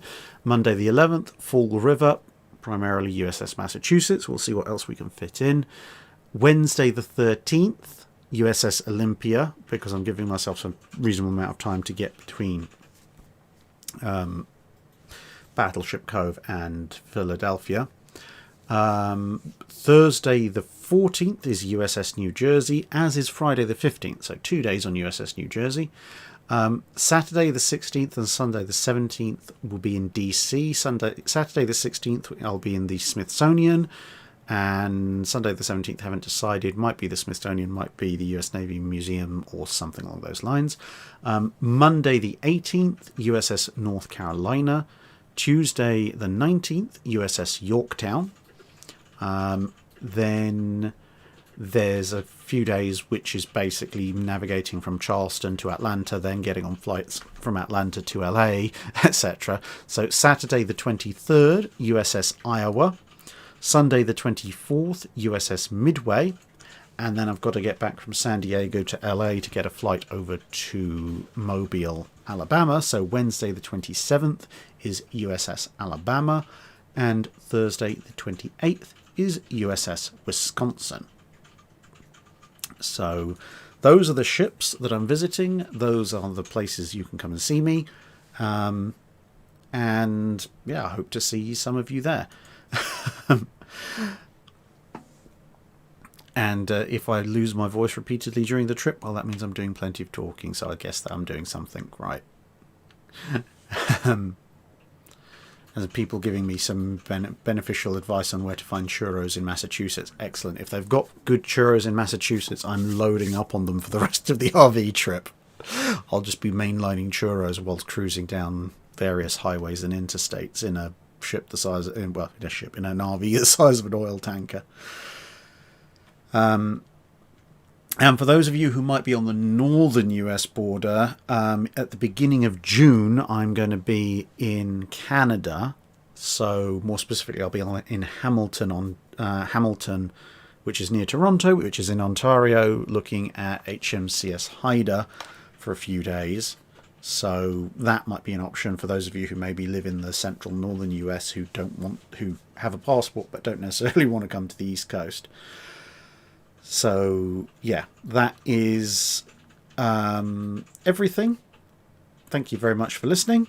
Next time you see me on a live stream, I'll either be in the US, or unlikely, but maybe, or it'll be this live stream equivalent when I'm back from the US. So the next live stream obviously will not be on May the 1st, because I'll be in the air, hopefully coming back, but it will probably be on the 6th, 7th or 8th of May, depending on what fits the schedule best. So that is that, and see you all somewhere, whether that be online or in real life. Bye bye.